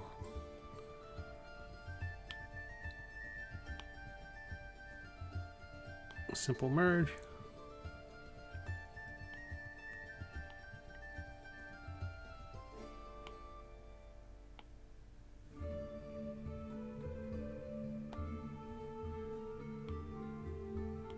So there is now a Discord if people are interested in that sort of thing. I'm going to put the information below. That should work. Boom. So if you want to chat when we're not streaming, or share your artwork, or promote your stuff, or whatever, just sign up over there. There's a bunch of different forums. I'm still getting the whole place put together, but it's technically known as the Department of Cosmological Chicanery and Metaphysical what have you. You are cordially invited. Alex Smile says, I feel like I should learn to make 3D models of vehicles and stuff to trace over to make it much easier.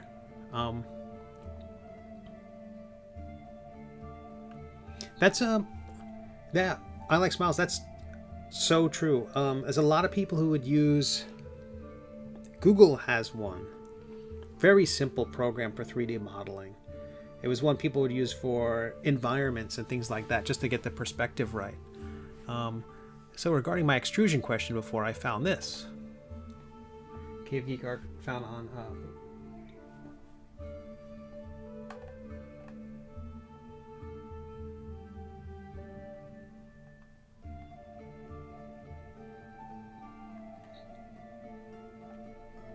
yeah, triplanar. Bringing it into triplanar. I think in the triplaning environment, you're able to draw in those three different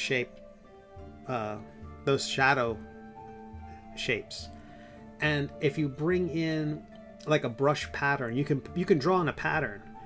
And if you draw one of those on one of those three planes with the pattern, you could extrude it that way. But it wouldn't create the bevels. It wouldn't create the... I mean, you could bevel you could bevel the edges of it, but it wouldn't bevel like lettering, for instance. It's very... I mean, that's as good an answer as you can find, probably. But I wish, I want to move points around. I want to have real 3D. I say I want to have real 3D. Basically, no, I don't. I gotta know my limitations. I'm a hack.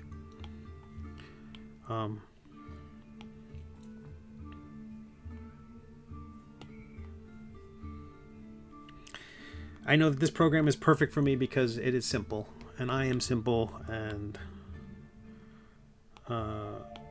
feats.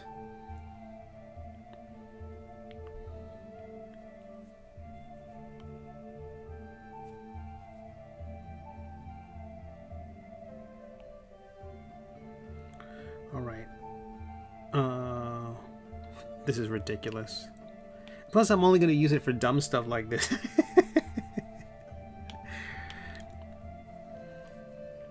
But yeah, using 3D programs as reference is a perfectly valid thing to do. A lot of people used to use Poser and other, there's a, gosh darn it, there's a couple of apps that are just models of they're like the wooden dolls you'd have when you are... Oh, we got a... Hello, the Dock of Pepper.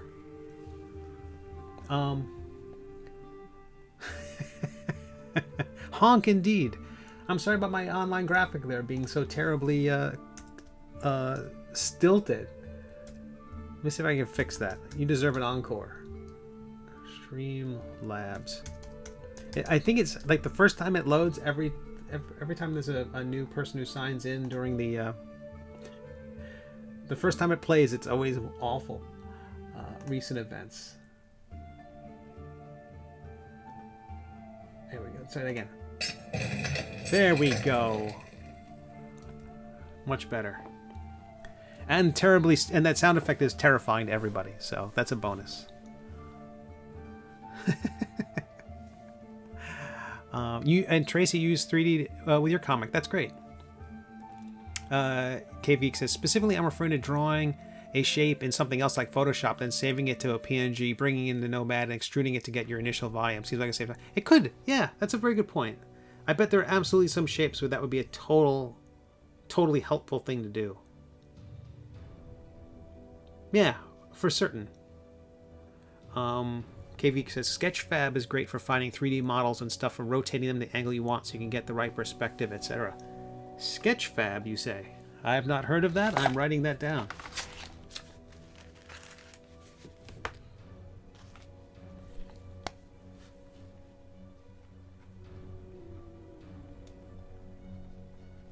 That's fantastic. Oh, going there now. So how are you, the Dock of Pepper? I appreciate you being here. Thank you for your service. I'm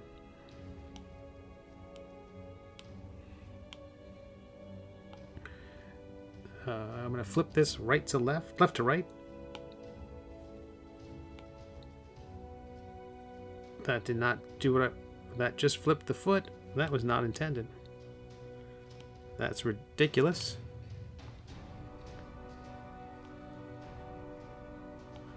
Now we'll just rotate it. So we're making a hat, which is a very ridiculous hat from my webcomic, The Middle Age, which is totally free to read online if you're into that sort of thing. It's available on WEBTOONs, Tapas, and GoComics, and I'm working in Nomad Sculpt. And in this case, we're making the very dumb hat, which is called the Hat of Bad Deals. This is just going to be an illustration. It's not going to be sculpted. It's not going to be 3D printed like some of the other things we've done. If it'll appear in focus, I'll be your best friend. That's usually the magic word. Come on, computer. Computer. Hello, computer. So it's not going to be like a mini. It'll be more like these illustrations that you see below you here. Oh. Sketchfab, you say? Ooh, I like that.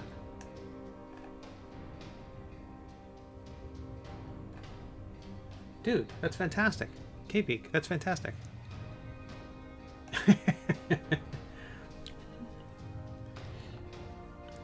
Tracy gets me.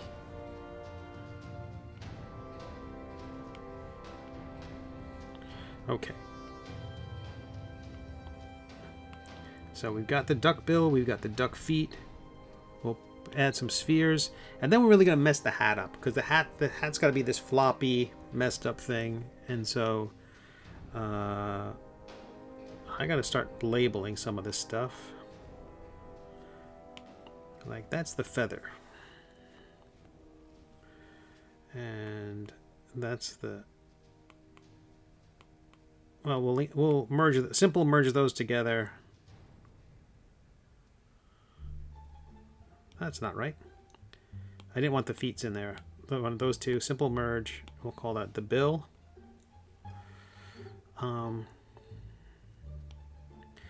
going to leave the rest of these meshes labeled mesh. What is the cylinder?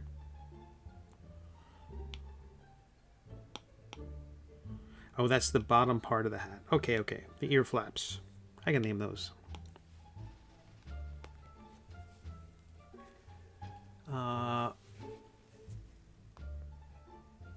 Love some Sketchfab. That's great. I had no idea. Literally search for anything like duck. I will do that. Tracy says, I use Daz Studio. It's free. Daz 3D often has free models too. Oh, that's awesome.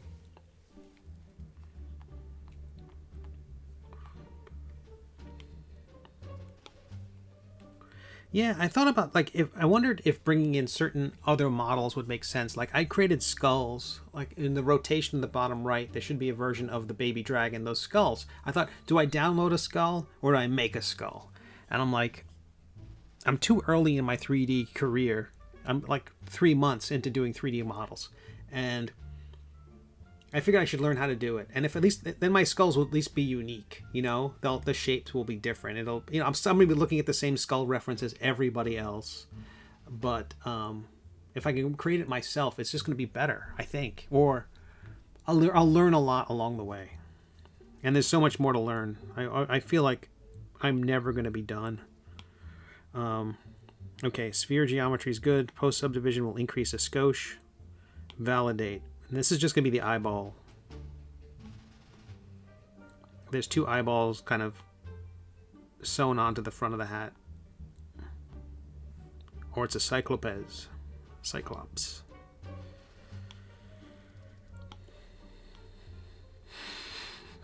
This is so dumb. So the idea in the story, this hat came out because, okay, the story is about a knight who is in love with a dragon. My webcomic, The Middle Age. I'll put a little picture on the side here. Boom. That's the very first episode. Our knight is in love with a dragon, and he has a cursed sword which hates him. When he loses consciousness, the sword takes over. And so at some point, after all the stuff he's been through, after all the damage, all the arrows sticking out of him, all the blood he's lost, he's exhausted through all the fighting. And so he's like, okay, sword, you take over. You drive us to the next location, and I'm going to fall asleep. He didn't volunteer that, he just passed out. And so he's unconscious and the sword is just running.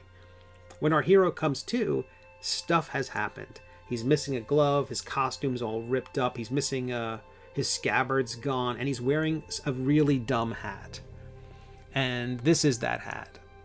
And so clearly a ton of stuff has happened. He has no idea what's going on. And so that's why this hat is in the story. And so my only goal when I sat down to make the hat was this has to be incredibly stupid. This has to be the dumbest hat ever. And I didn't think I'd have to draw it as much as I have, but it keeps appearing in the story, and here we are. So now I have to do puff balls. I have not created a puff ball in this program before.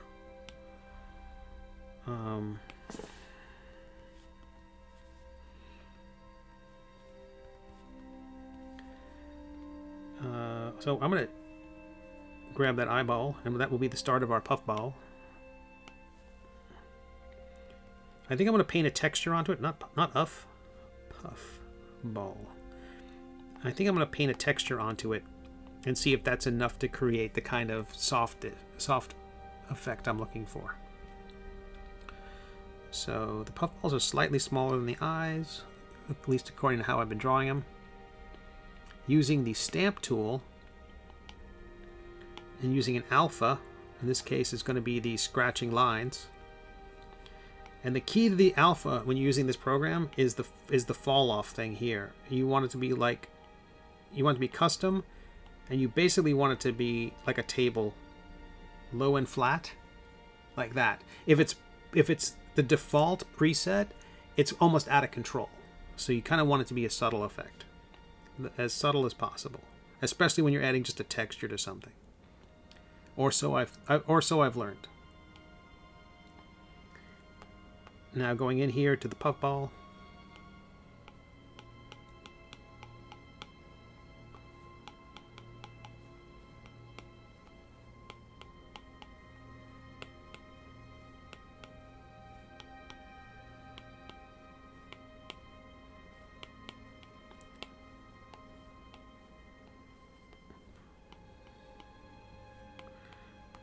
I kind of want to go over the entire hat with this texture to make it look knitted.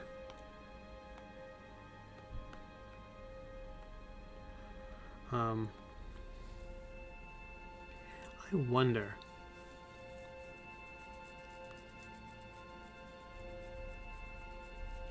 All right, let's try this. Let's try using the mask tool.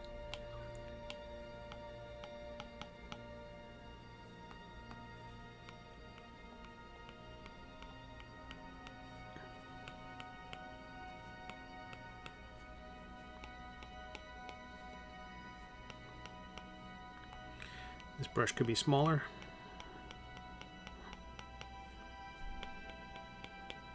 I have no idea if this is going to work. The idea is I'm going to create these little dark spots and then extrude them a little bit and see if they create kind of a fun puffball effect.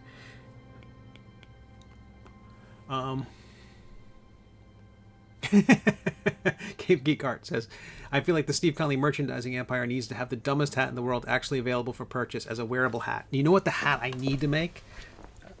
Okay, so now I just need to learn 3D, and I need to learn how to make I need to learn how to knit. The hat of Archmage Angus MacGuffin. If I can make a hat that has these ridiculous eye stalks on it, I would be so happy.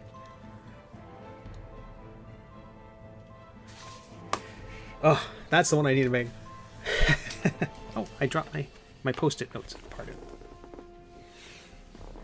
And that's the back cover of Archmage Angus MacGuffin's Unknown Artifacts and Awful Obscurities Collectible Trading Parchments. All right, let me see if extruding these is going to work. If it doesn't work, you know, what have we lost?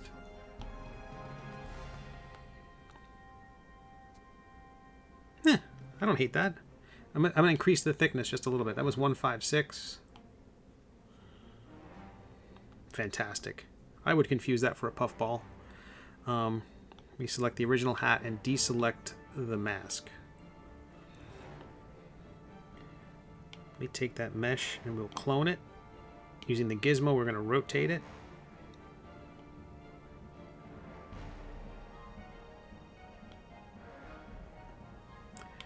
And boop, boop, boop. I think whatever is the bottom of the list keeps the name. So I moved the puffball to the bottom. I was wrong. Gotta name it again. So again, I don't know anything about this program. I'm winging it. Hello, 13 people. Oh, this is like a record. Short of having anybody raid us, this is the most popular this channel's ever been. Hello, everyone. Hello, people of Earth. If you're not following the channel, please do. All right, puffball number 1. Oh, and be warned, if you hit the follow button, there's like a loud sound. It will scare the hell out of me. It will take 1 year of your life away. And then you have to go into Discord and for posterity tell me how that makes you feel.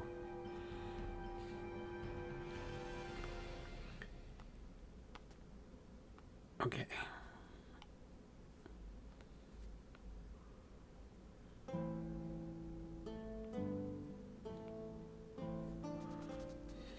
This is so dumb. Okay, I'm not entirely sure that feels like a puffball, but baby steps.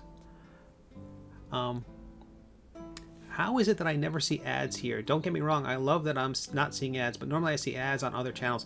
I don't know. I think I'm I'm commercial poison. No one wants to be associated with my brand. No, I think I'm not an affiliate. So maybe that's it. But yeah, I don't know why. But lucky 13. What could possibly go wrong? If you're new to the channel, my name is Steve. I stream Tuesdays and Thursdays on Twitch from 4 to 8 p.m. I am a cartoonist, and my webcomic is called The Middle Age. It's totally free to read online, but if you've got money burning holes in your pockets, printed editions are available, softcovers are available from Amazon, and then hardcovers, signed hardcovers, are available from my own website. And then I've got one of them, their Patreons that all the kids are talking about. I'm not going to get too precious about where all these puffballs are located on the hat, because I have to, no, maybe I should. I'm going to get them into position before I move the hat around. Because each one of the tiers of the hat are going to be pushed and shoved and molded in a way to make them floppy to match the drawing. So I'll redo the feathers.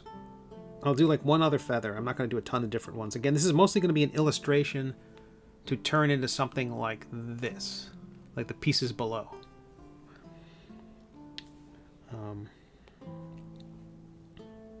I do like the idea of giving the entire hat a texture, though. All right, we're coming up on the 8 o'clock hour when I normally wrap up. But thank you everybody for being here. If you're on YouTube, we're gonna sign off here. But Twitch folks, hang out for a little bit. We're gonna do a little bit more work, and then we'll raid somebody. So Twitch, thank you so. I'm sorry, YouTube, thank you so much, and I'll see you on Tuesday. And come on over to Twitch, twitch.tv/Steve Conley. The water's fine.